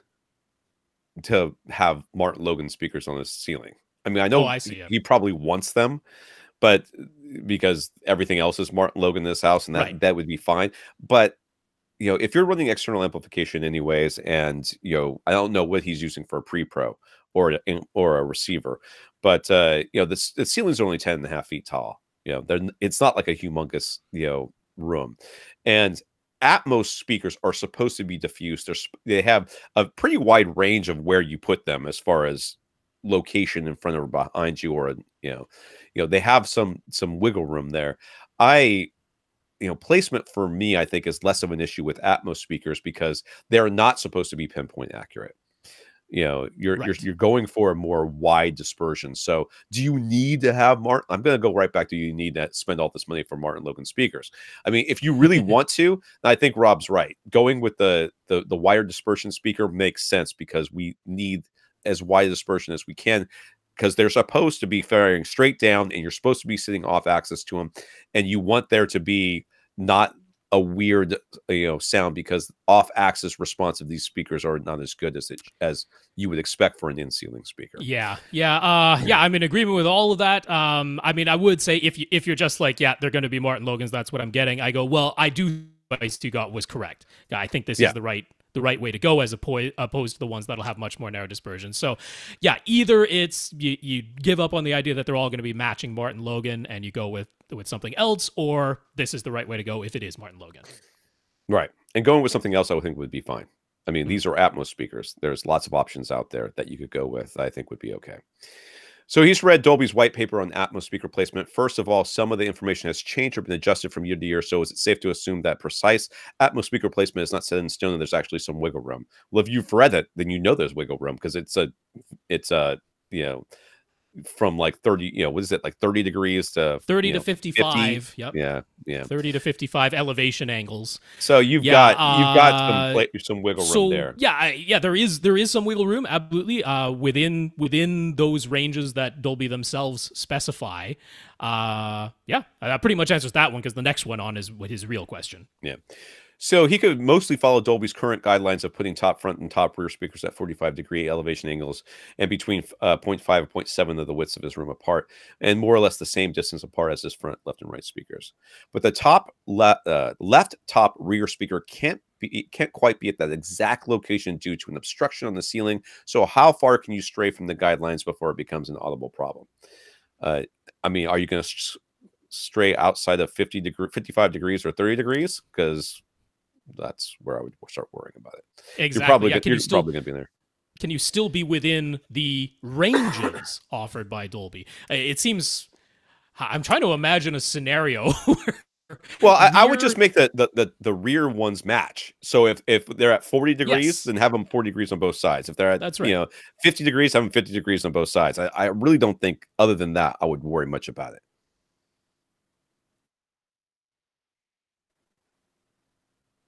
Yeah, sorry, we're having such audio drop. I don't know if it's my side or your side that's I don't know, doing dude. I hadn't noticed it until just the recent, dropping. just a couple seconds ago. It's on my end that you're just freezing up and I'm not hearing you. But yeah, so sorry for the disjointed talking between the two of us. We are having technical issues in the background here. But yeah, can you stay within the guide? If it's a matter of you can get the 45-degree elevation angle, but if you do that, it's going to mean that, say, your top rear on the left hand side has to be like closer in or farther out, if that's the obstruction. I would sooner say, can I have them at the widths apart that I want them, but I have to move them back a little bit more? You know, they're still going to be within the 30 to 55 range, but I have to move them back a little bit more or forward a little bit more. I can't have them at 45 and that width apart. I have to have them at 35 and that width apart. I would sooner do that than have, you know, one of them that's 3 feet to your right and then the other one is like directly over your left seat, because that's what you have to keep them both at 45-degree elevation. I would try to keep the widths the same and then maybe move it back or forward as necessary. I 100% agree. That's exactly what I would do. I would not. I'd be moving them front and back, not side to side. Yeah. So if that makes sense. So he asked, have we done any experimentation with various overhead speaker placements? Can we elaborate on the different overhead positions and combinations to make sure he puts them in the best locations possible? I think we've kind of already answered this. We have not. I mean, I haven't. I'm sure I've you done. haven't. I've done the experimenting. All right. So tell us then. I have determined that you really want to have a pair somewhere a little ways in front of you and another pair somewhere a little ways behind you. To me, that delivers the best of the Atmos experience. Because you do want to be able to essentially move objects left to right and front to back overhead. And it's difficult to do that if your speakers are not in front and behind of you at least a little bit. Now, that's not saying that if you have determined that you have top, middles, and front heights, so you don't have a top rears, something that's actually behind you, that's delivering a horrible experience or something like that. It's nothing along those lines. I'm saying he wants to do this once.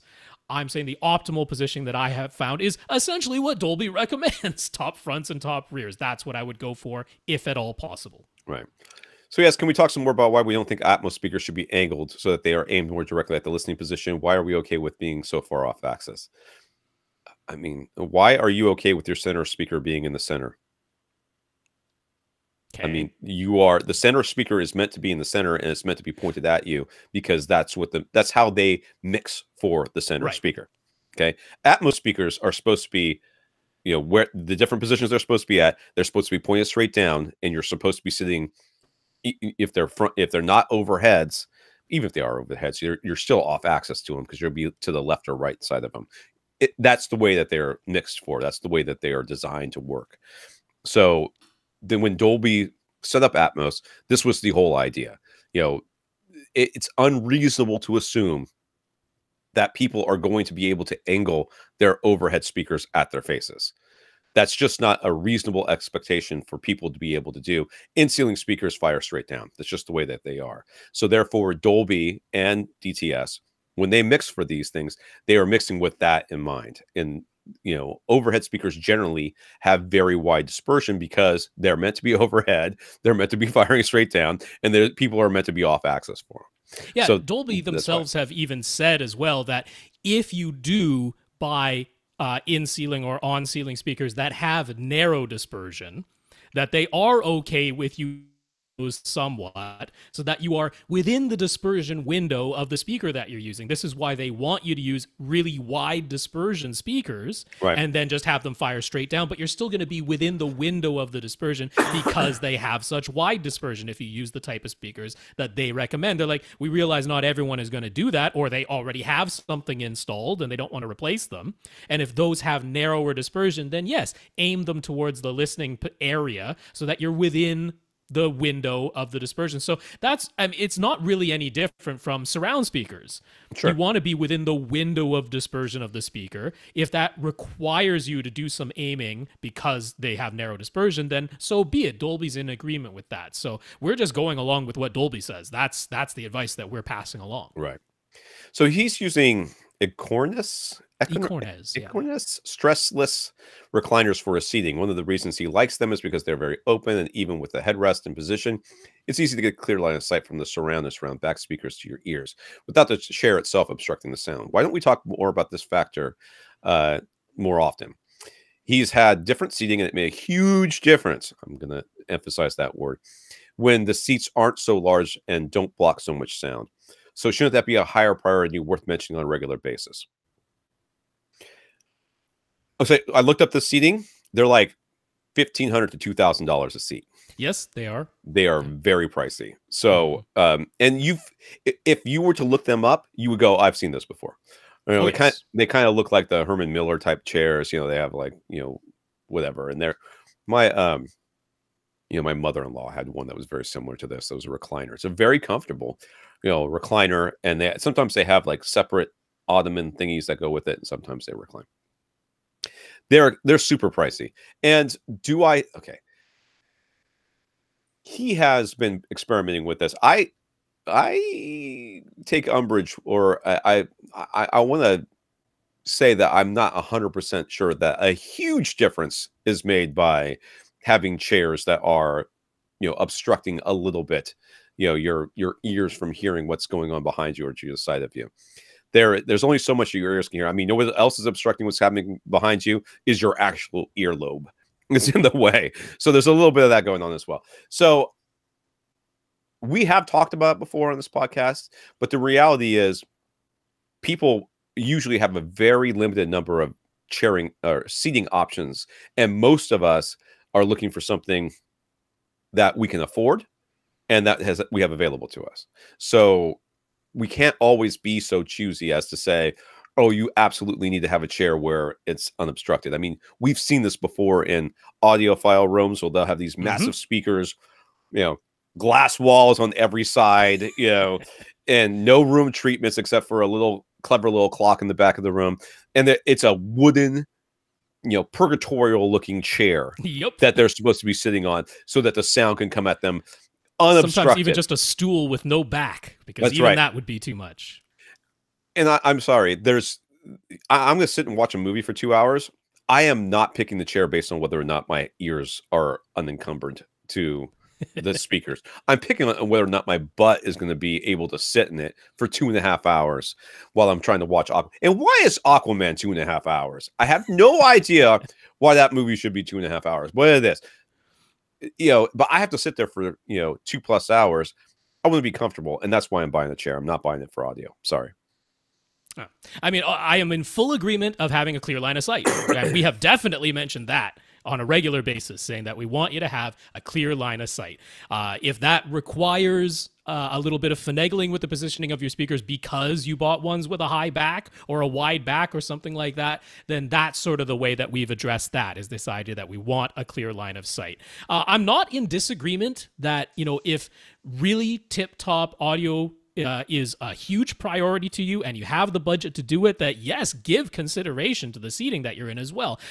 Gene over at Audioholics made that recommendation. It's one of the reasons he went with the particular model of continental seating that he went with, because it has this sort of protrusion for the headrest that's quite narrow and makes it easier for sound to reach your ears as opposed to a really wide, tall headrest. So yes, that consideration is given there. It is something we could potentially mention more often, but I'm in agreement with Tom that I'm focused more on comfort, I'm focused more on price, I'm focused more on style, because those are the things that people are usually looking for in seating. And I want you to have a clear line of sight, but I'm willing to move the speakers more than alter the seats that I'm buying to get that.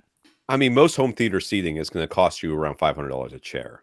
At a minimum, yeah. I mean, that's where the price point starts. And getting up to $1,500 to $2,000 a chair is a huge difference. Plus, these are standalone chairs that don't flow well together in a theater setting. So there's other options. There certainly are many theater recliners, dedicated theater recliners with the cup holders and all that are up in that $1,500 per chair price range. And then some of them do have really high, cushy, wide seat backs that I'm sure are very comfortable, but would be a challenge for the audio. So I get coming from that direction as well. All right, Alfred. His last name does not start with a P, which would be awesome. It is not Pennyworth. Yeah. Alfred has his home theater in the 15 by 13 by 8 room. He sits about 8 feet from his front speakers. He's got a single SVS PB13 Ultra sub because Overkill is his middle name. And he doesn't have a room for a second one. He didn't have room for the first one, but he made it work.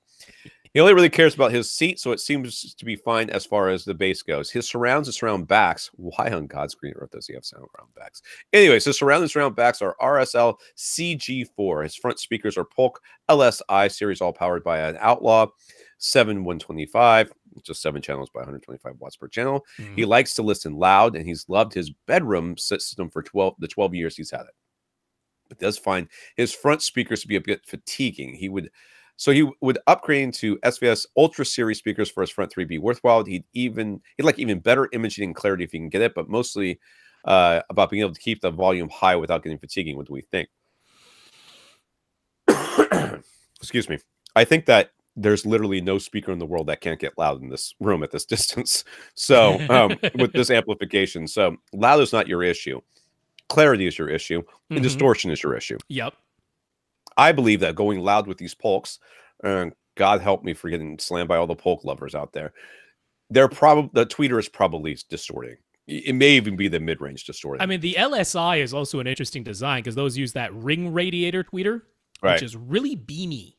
That's one of the characteristics of that tweeter is it beams a lot. So if you have, you kind of have to aim those ones right at you. You can't be very far off axis before you clearly notice a difference between on axis and off axis. They have narrow dispersion. They beam a lot. So if you have them basically aimed right at you, which you very well might, it is very easy for that to get quite fatiguing because it is an extended, strong treble that's coming out you like a beam.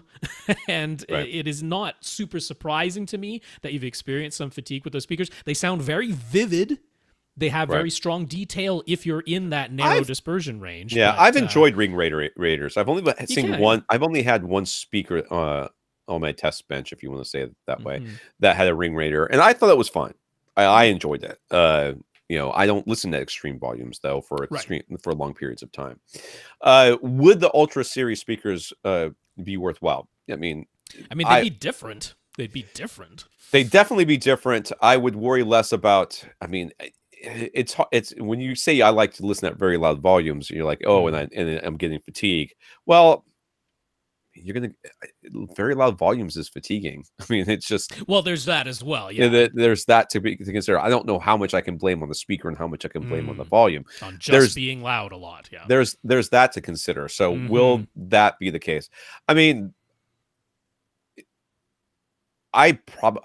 they would be different, and they would probably. I would be less concerned about fatigue, but I can't guarantee that at any speaker is going to be non-fatiguing if you're listening for long periods of time at loud volumes. I mean, my take here is that I would definitely expect it to sound different from your current speakers, and SVS has free 2-way shipping. Yeah, so that's another thing to consider. Yeah. Why not just give it a try? Because I mean, if this were potentially going to cost you money out of pocket, I'd be less eager to say do this, but I'm like, I don't see any reason to not try it, because even just for the experience of going, these are the speakers I've been listening to for 12 years. It doesn't hurt to just literally hear anything that's a bit different. And the SVS Ultras are no slouches. And if they happen to be really to your liking, well, great, you keep them. And if not, you send them back and you're not out a penny out of pocket. So where's the downside, right? You know what I'm going to recommend is get the Aperians too, because they're also free 2-way shipping. Well, no, actually, I think that this guy might end up on a speaker hunt. Yep. So rather than a theme last week, rather than going to SVS and ordering speakers and having to ship them and ship them back and everything else, I would consider going to like Best Buy Magnolia and saying, I want to try some speakers out at home. I will pay you for them, and then I want to bring them back. And what you're trying to do is to find out when you put a quality speaker. I honestly do not care what it is. I don't care how far outside your budget is or how under your budget is or whatever. But get something that we've talked about before in this podcast. Focals, Kefs would be good. It's something that they might have there. Even clips, high, the higher end clips would be great. The new JBLs with the design of those, I like a lot. So just get something new. Bring it home, A/B it with your current speakers. And, with the idea is I'm not keeping these. I'm taking them home. I'm going to listen to them, and then I'm going to take them back. And then if you bring them home and you listen to them, you're like, wow, that was different. And, I think I liked it, or I think it made me think that there is something out there that I might like better Right. than what I currently have. Then you go on the speaker hunt. If you bring home something that's like, about at your price point and you're like, nah, I really like mine the best. Like, definitively hands down, then I don't think I would go down this road. I mean, you could order the SVSs, but I'm thinking this is to me saying to you, let's try to make this as painless as possible. You go to Best Buy, you take some speakers home, you listen to them for a couple hours, you go back to Best Buy and you say, here, I want a refund, and then you're done. Rather than having to go through the whole SVS thing. You could do it both ways, or either way, or both at the same time. It really doesn't matter. I mean, to me, I'm fine with going SVS and AVRant because free two-way shipping, and I don't have any qualms taking advantage of that. So yeah, it's up to you. Let us know what you decide to do. I'd be interested, because I really think that what's going to end up happening is you're going to get the SVSs. You're going to listen and say, "Wow, I like these. I wonder if I'm going to like anything else." And then here we go. And then, it's going to be, Varus Grands, and you'll be looking at the... I mean, the Varus Grands do have that tweeter with really low distortion. You drive it really hard and it refuses to distort. So that might be right up your alley. Might be right up your alley. Then you're going to be looking at, well, what about planar magnetic? Maybe I'd like that. Yeah. Okay. Here we go. Sierra 2s. Welcome aboard the Rob train. Hype. So, okay. Infinite Gary. What's our opinion on the ideal ambient noise level? I love Gary's questions. Just love them. Gary's dedicated theater is extremely quiet. He's got lots of acoustic treatments, both absorption and diffusion. The various setups that he has in other rooms of his house are not dedicated theater, so their ambient noise levels are higher. And the rooms are nowhere near as heavily treated. He gets excellent fidelity soundstage and imaging in his theater, but if he is being honest, he wouldn't want to only ever listen to things in this theater. He's got all of his other setups because sometimes it just feels more comfortable to listen in a normal room. So is it possible that a highly soundproofed, highly treated room isn't actually ideal, just as far as listener comfort goes? Would it be possible to maintain the same level of clarity and fidelity in a room that weren't so quiet? Objectively, no. Right. Objectively, that isn't you. Objectively, noise is always masking low-level details. So, just objectively, it is not the case that you want to have some sort of ambient noise in order to make things more, and still have the same fidelity. It's just not the case. Now, you put me in a heavily soundproofed room for more than 2 or 3 hours, and I am like, okay, I would like to get out of here because I feel, it doesn't actually always feel normal to be in a room really like that. Well soundproofed, really heavily treated room Yeah. Is unusual. Yeah. That is rare. We go to the effort of doing it in order to retrieve that really low level detail that is otherwise masked by pretty much any normal room. But it is an odd experience. It's not normal to us. When you listen to a movie, or you watch a movie or something like that, and it goes to a very quiet point, very quiet point, and then there's a noise. Where you're watching the character on the screen and they're about to say something. You can see that they're about to say something, and then there's a noise. No matter how slight that noise is, it's distracting. Right. It takes you out of that moment. So yes, I mean, I just think objectively it is false that we want to have ambient noise to make things more, comfortable, whatever. But sometimes it's more comfortable to be in a room with ambient noise because it sounds more normal. So it is what we're used to. Yep. That's fine. I mean, you can enjoy both those things, but objectively it is false to say that there is some level of ambient noise that would be the best. Yeah, I mean, I have to be in a bit of agreement. I don't think I would want to listen to everything I ever listened to in my life in a really super quiet, damped room. That God help me if I ever had to listen to Pandora in here. Yeah. It's awful. You're like, oh my crap, it sounds terrible. In my car, it is great. It's fine. I love Pandora in my car. I'm singing along. I'm having a great time. You put Pandora on in my home theater, I'm like, I can't listen to this garbage. This is terrible. This sounds awful. It's like food, man. We don't want the same thing all the time. Even if what we're having is terrific, we don't necessarily want it all the time. So be thankful you have multiple setups, Gary. That sounds ideal for you. Kevin, back in 2013, I was in an Audioholics video from either CD or CES. You couldn't remember exactly which one. Yeah. I think it was CES, but I don't remember. It might have been CES, where I got to demo the DefTech Mythos STL Super Towers. Ever since then, Kevin has wanted to get a pair, but the price has always been out of reach. He's got a situation where they're very slim form factor is what he wants, but he also needs high output capabilities. And this pair are going to be used on their own without a sub. So even though Kevin knows that it might not be the most uniform bass, he still wants as much bass extension as possible from the speakers themselves. And these super towers have their own powered bass drivers to help them on that front. So Accessories for Less has some very limited stock, but at their price of $2,000 instead of the regular $5,000 for a pair, Kevin can definitely afford them. So should he snap them up? I'm dying here, dude. I struggled to get through that without coughing. Oh my god, I need some water. I feel like I'm coughing up blood. I remember demoing the speakers. I wasn't the only one in the room. I remember demoing those speakers, and yeah, they were fine. They're very slim. They're very slim. They're very slim. They're like the stick form factor that, like, a lot of say Sony or Samsung home theater in a boxes have like stick speakers. These are bigger than those super skinny sticks, but they're definitely, like, especially front to back, much smaller than most gigantic towers. Right. So, I mean, first of all, the answer to the question is yes. If you've always wanted them and they're in your price point, you should buy them. Well, it's just the thing of he hasn't experienced them himself, so he's relying upon sort of your having heard them and knowing that the form factor is right for him. 7, 8, 9 years ago. I mean, I don't remember, man. I mean, I'm sure they sounded fine. But your impression wasn't, oh, stay away. No, and very rarely is it. The only time I've ever heard a demo that was "Stay Away" was Tannoy. That was the only one that I've ever heard at any place where I was like, and Bang & Olufsen speakers when I was there, they sounded great too. I mean, you can make those things happen, but yeah, these were fine. And if this is something that you really want, then you should give them a go. I don't know what Accessories for Less's return policy is. 5% restocking fee if you send them back, and you do have to pay for shipping. So that's $100.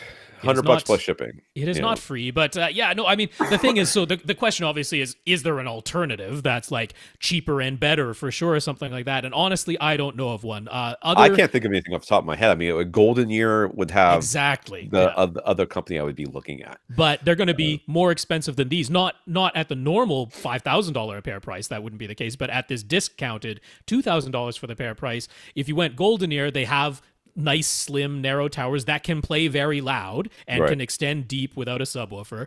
They tick all those boxes, but they'd be more expensive. So there's not a tremendous reason to do that. I still don't think these things are going that deep, though. I mean, they can't go that deep. What is their extension? Well, I mean, they claim to go down to they claim frequency response at 14 hertz, which of course is meaningless. It just that just means I'm sure maybe something is moving at the that driver point. Is moving at 14 hertz. I don't know what the negative 3 decibel point is, but regardless, you're not going to have uniform bass anyway because these aren't going to be properly positioned for that. But he's just thinking, like, the clear alternative, if you want something with a small footprint, well, you could just put a bookshelf speaker on a stand, but that's not going to have this type of look to it, of course, right? Right. The footprint might be about the same because these have outriggers, but the look is going to be different, and then you're probably not going to have the bass extension, although I'm less concerned about that. And a lot of bookshelves have great bass extension on them.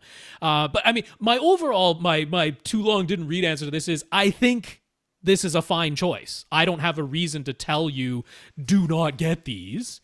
They're now at a price point that you can't afford. They have the form factor you want. They tick all the boxes. And I can't point you to a really great alternative that would cost less. Polk has some really skinny speakers, but I don't think they sound that great, so I wouldn't be pointing you there. Paradigm and Revel have some really skinny speakers, but they'd be more expensive than these. And these are not, I mean, these are skinny, but they're not like a stick. Yeah. I mean, they're still wide enough. A lot of it is the front to back, though, because sometimes you have narrow towers, but they're really deep. Right. But these aren't that. So, no, I think this is I'd give you a thumbs up on this purchase. Knock yourself out, dude. Alvin has the upgrade bug, and he's thinking AV receiver. He's currently using a Denon 1612 with 7.2 speaker configuration. He could definitely use more HDMI inputs, dual HDMI outputs, feed both his flat panel and projector with an upward splitter, and the ability to convert analog video from his old game systems to HDMI, which would clean up some of the wires and please his wife. First of all, dude, I hope that the resolution of your TV and your projector are the same so that we don't have to go down that road. They are, yes. So far, that's been all right. The price is the factor, and he's thinking that if he upgraded his receiver anyway, he'd like to try Atmos. The thing is, we always seem to be recommending having 4 overhead speakers as opposed to being 5.2.2, but the 5.2.4 models are more expensive, Mm-hmm. which is true of everything. More features, more expensive. He can comfortably afford the top S series model in Denon's lineup. It offers all the HDMI features he wants, but tops out at 5.2.2. And it has Odyssey Multi EQ instead of Multi EQ XT, let alone XT32. The lowest X series model is right around the same price. That would get him Multi EQ XT, but loses analog video to HDMI conversion and doesn't have dual HDMI outputs or as many inputs, and also still limited to 5.2.2. So he asks, is Multi-EQ XT a big enough difference over regular Multi-EQ that he should sacrifice all those HDMI ports? This is a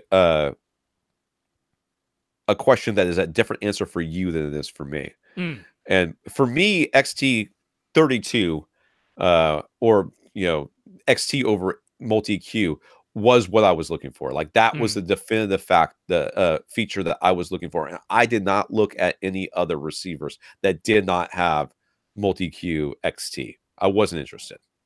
And that's when I purchased my own receiver. I mean, this is not, me getting a free one and saying, oh, just give me the best one. No, this is me purchasing. I would not consider it.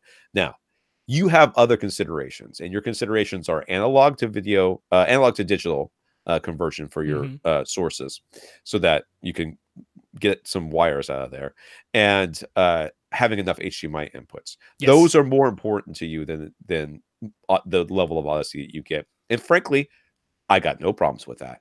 If those are the definitive factors that you're looking for, along with price, then you get the best one you can that have those two features at the lowest price point, that you can find. So if that's the top S level, then that's the one that you should go with. Right. Yeah, I'm in agreement with all that. And I would further say, before we had the Odyssey Editor app, I was not super keen on regular Multi-EQ because previously there was no way to prevent it from EQing high frequencies. Right. And it doesn't have enough filters to do a good job of that, in my opinion. There were a lot of people when Multi-EQ originally came out who said, I don't necessarily like the results of this, and I had to agree with them because it was EQing all the way up to 20 kilohertz and didn't really have enough filters to do a really great job of that. XT came along, drastically increased the number of filters, and now I was okay with it EQing all the way up to 20 kilohertz. I thought it did a pretty good job, and XT32 does even better. But now that you can use the Odyssey Editor app to turn off high-frequency equalization, like you can say how high the equalization goes and then just doesn't try to equalize above that point. Right.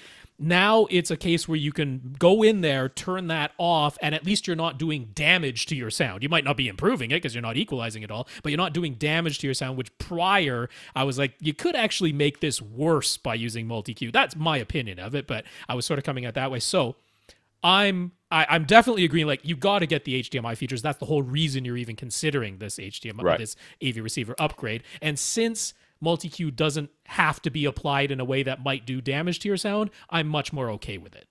So yeah, should he hold off on all this until he can afford a 5.2.4 model, or is 5.2.2 still a worthwhile taste? This is... Can we just skip Atmos?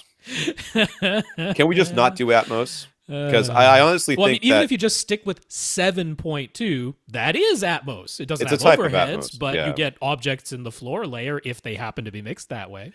I think if your wife is already, if it would make your wife happy to have less wires behind your receiver, I don't see how putting more wires on your ceiling are going to make things any better in your life. I mean, I guess you could go upward firing. Don't do that. Don't do that. I guess you could. You could. I would honestly just stick with 7.2.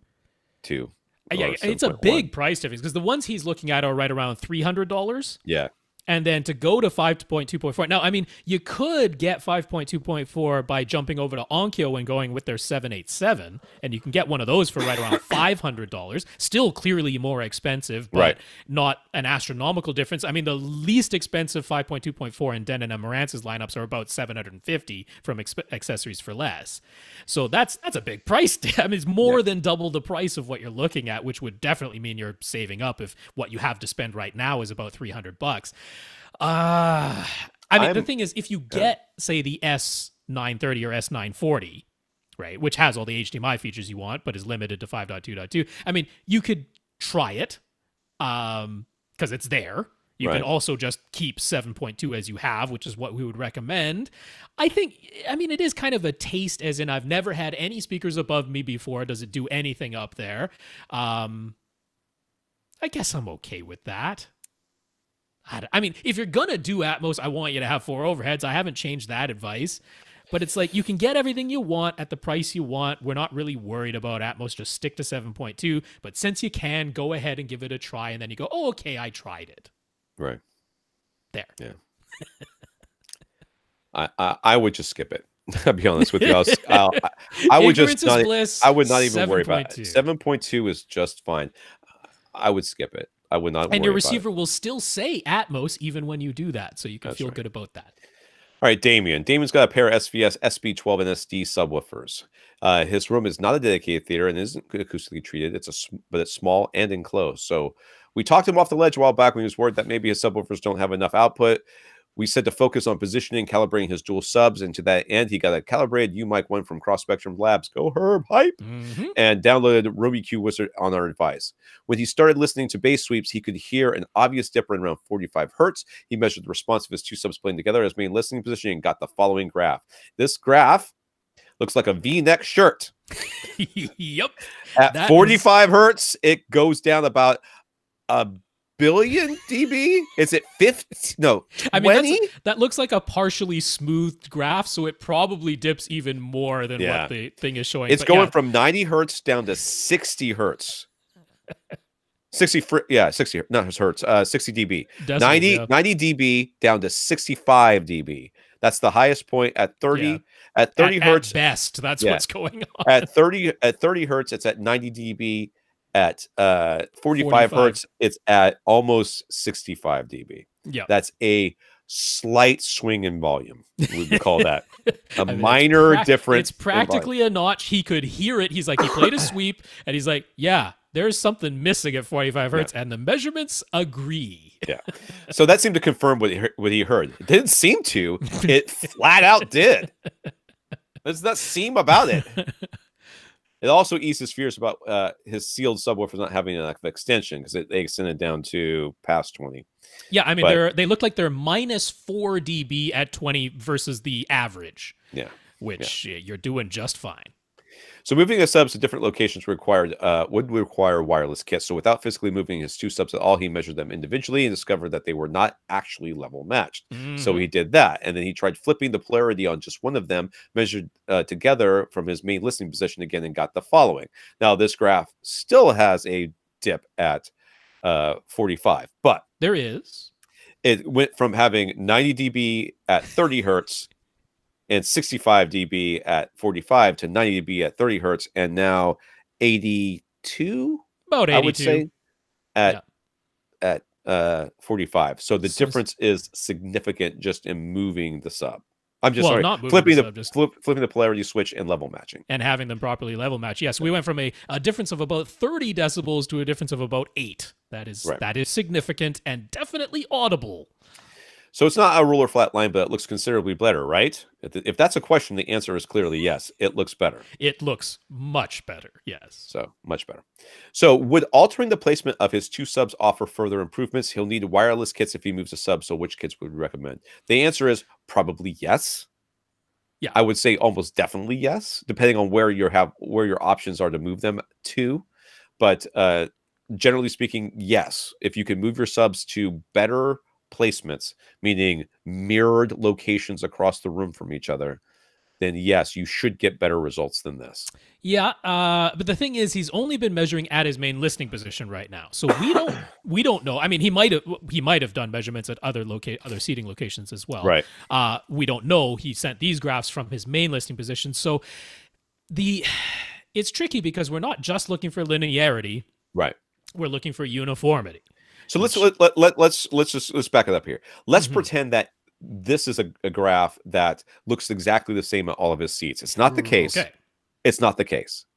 but because he's got a reflective room with no room treatment, so you already said that. Sure. So we are sure every seat's going to look quite a bit different. Let's pretend that's not the case, and the case is that he's got this sort of uniformity in each seat. Well, what we could do is we could take down the volume on hertz 25 through about 25 through 40. Yeah, centered on 30 hertz there. Yeah, centered on 30 hertz. Take those down until basically you get a flatter line around 85 dB. Right? Then you don't do anything at 45 because you can't do anything at 45. Because the more you boost it, the more it's going to cancel itself out. We cut down 52 a little bit, so that's a little bit flatter. And now you have almost a completely, a very flat-ish line. That's like a two-band EQ. Yeah, a two-band EQ basically knocks out two of your biggest problems and makes your 45 dip into a -2 dB swing. Yeah, barely audible. You play a barely sweep, audible. Hardly ever going to hear that. Right. Yeah, but the case is that each one of your chairs is going to be different because you have no room treatments. You have no ability. Your subs are not optimally placed. And we're pretty sure every seat's going to be different, which means that where it's a 45 dip at this seat, you move over and it could be a 45 hertz hump at that seat, which means that your EQ that you could do is either going to make that seat, the seat next to you, way worse, or the seat you're sitting in way worse. If you knock down the 45 for the seat next to you, suddenly your -35 dB dip is now going to be even worse in your main seat. So what you need, if you can get wireless sub kits so that you can optimally place your subs so that you get more even bass across each one of the seats, then you can get an EQ the parts that are uniform from seat to seat. Yeah, that's really what the repositioning of subwoofers is more about. Because honestly, if you truly only care about this one seat, the main listening position, you could take the response that you've already achieved, and that is not a ton of equalization you need to do at that one seat. Now, it might cause problems in other parts of your room, although we're only talking about reducing a couple of small humps at this point, so the chances of that having a negative effect elsewhere in the room is really low, because we're not talking about trying to boost anything, right? But if what you want is better uniformity across more than just this one seat, then you are most likely going to have to reposition your subs. So if the only way to do that is with a wireless kit, we're talking about subwoofer frequencies here. I don't think there's any need to overspend. You're in a small room where there shouldn't be a problem for the strength of the wireless signal. So I'll point you to the Dayton ones that you can get from Parts Express, because they're nice and inexpensive, and it's totally fine. And you can get, so you get a package that is one transmitter and one receiver. You're most likely going to need two receivers, but the transmitter and receiver combo is just under $60, and then an additional receiver for the second sub is only $30. So it's $100 all in. Less than $100 all in for two receivers, one transmitter. Parts Express, Dayton Audio Wavelink is what it's called. So running Accu EQ on his Onkyo was no help, which surprises no one. After fiddling with the face knobs on the subs, and that only seemed to make things worse, not better. So he intends to upgrade his AV receiver in the not too distant future. So should he stop where he's at and not worry about it until he gets his new receiver, or would getting a mini DSP right now be worth it? I would first reposition your subs into optimal placement.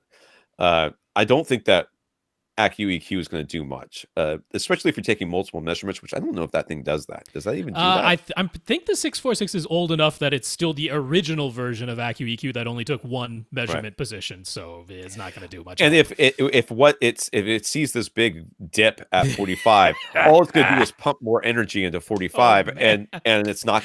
You're right. You should notice no difference, because the more energy you put into it, except the more maybe elsewhere in the room where now you've made a hump even bigger, and that could be a problem. Yeah. Do I think getting a mini DSP right now would be worth it? No, because because of the answer to your next question. Yeah. Right now, I don't think that DSPs are your answer. Proper placement, number one. Number two, the answer to your next question, and then we worry about EQ. So, his next question, of course, is would acoustic treatments help? And the answer is, oh hell yes. Although not at the lowest bass, but the lowest bass isn't where you seem to be having problems. Right. So It's at 45 hertz is your big issue right now. acoustic treatments at 45 hertz isn't going to do a whole lot But either. he's also got a drop off from like, was it 60. 55? On up. Yeah. Yeah. 55, 60. And 55 down. there you could be getting some help from bass traps. Yes. Yeah. So putting some, proper placement, adding bass traps, adding just room treatments in general in here, and then adding. Remember, EQ is the cherry on top of the That's audio. what I like to think of it. All right. You get good subwoofers. That's your ice cream, right? You get room treatments. That's your whipped cream and sprinkles. You get your EQ, and that's your cherry on top. You can't EQ a really bad room. It just doesn't. It's unlikely. I mean, you'd have to be super lucky to have it work for you. So good subs and good placements, some room treatments, and then we EQ.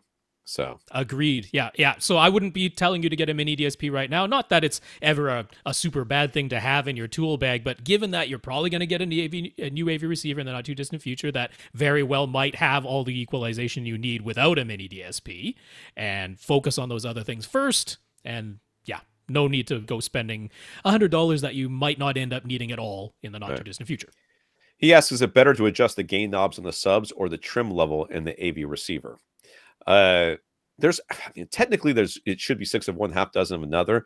Generally speaking, if the trim level on your receiver is automatically setting itself to like -10 or something like that, I would adjust the volume level. I like to keep the volume level around so that my AV receiver is plus or minus 2 dB from 0, and that just gives you some headroom on both sides, and also allows you to know that the signal that's coming out of your AV receiver will be strong enough to trip the automatic, hey, play this stuff on your subwoofers. Yeah, I like to try and get it so that the trim level in the AV receiver is fairly close to its default middle 0 position, whatever that is. Yeah, plus or minus a few dB. I'm not going to worry about that at all, but sort of around its default 0 position. And then therefore, I am adjusting the volume knobs on the backs of my sub as necessary to make that happen.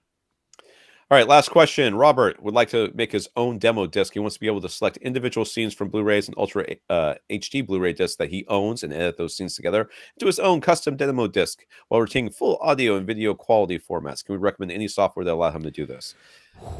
It's tougher than you might be thinking. Generally speaking, especially if you're going to put a single disc together, you don't want the resolution to change or anything to really change from one scene to the next. No.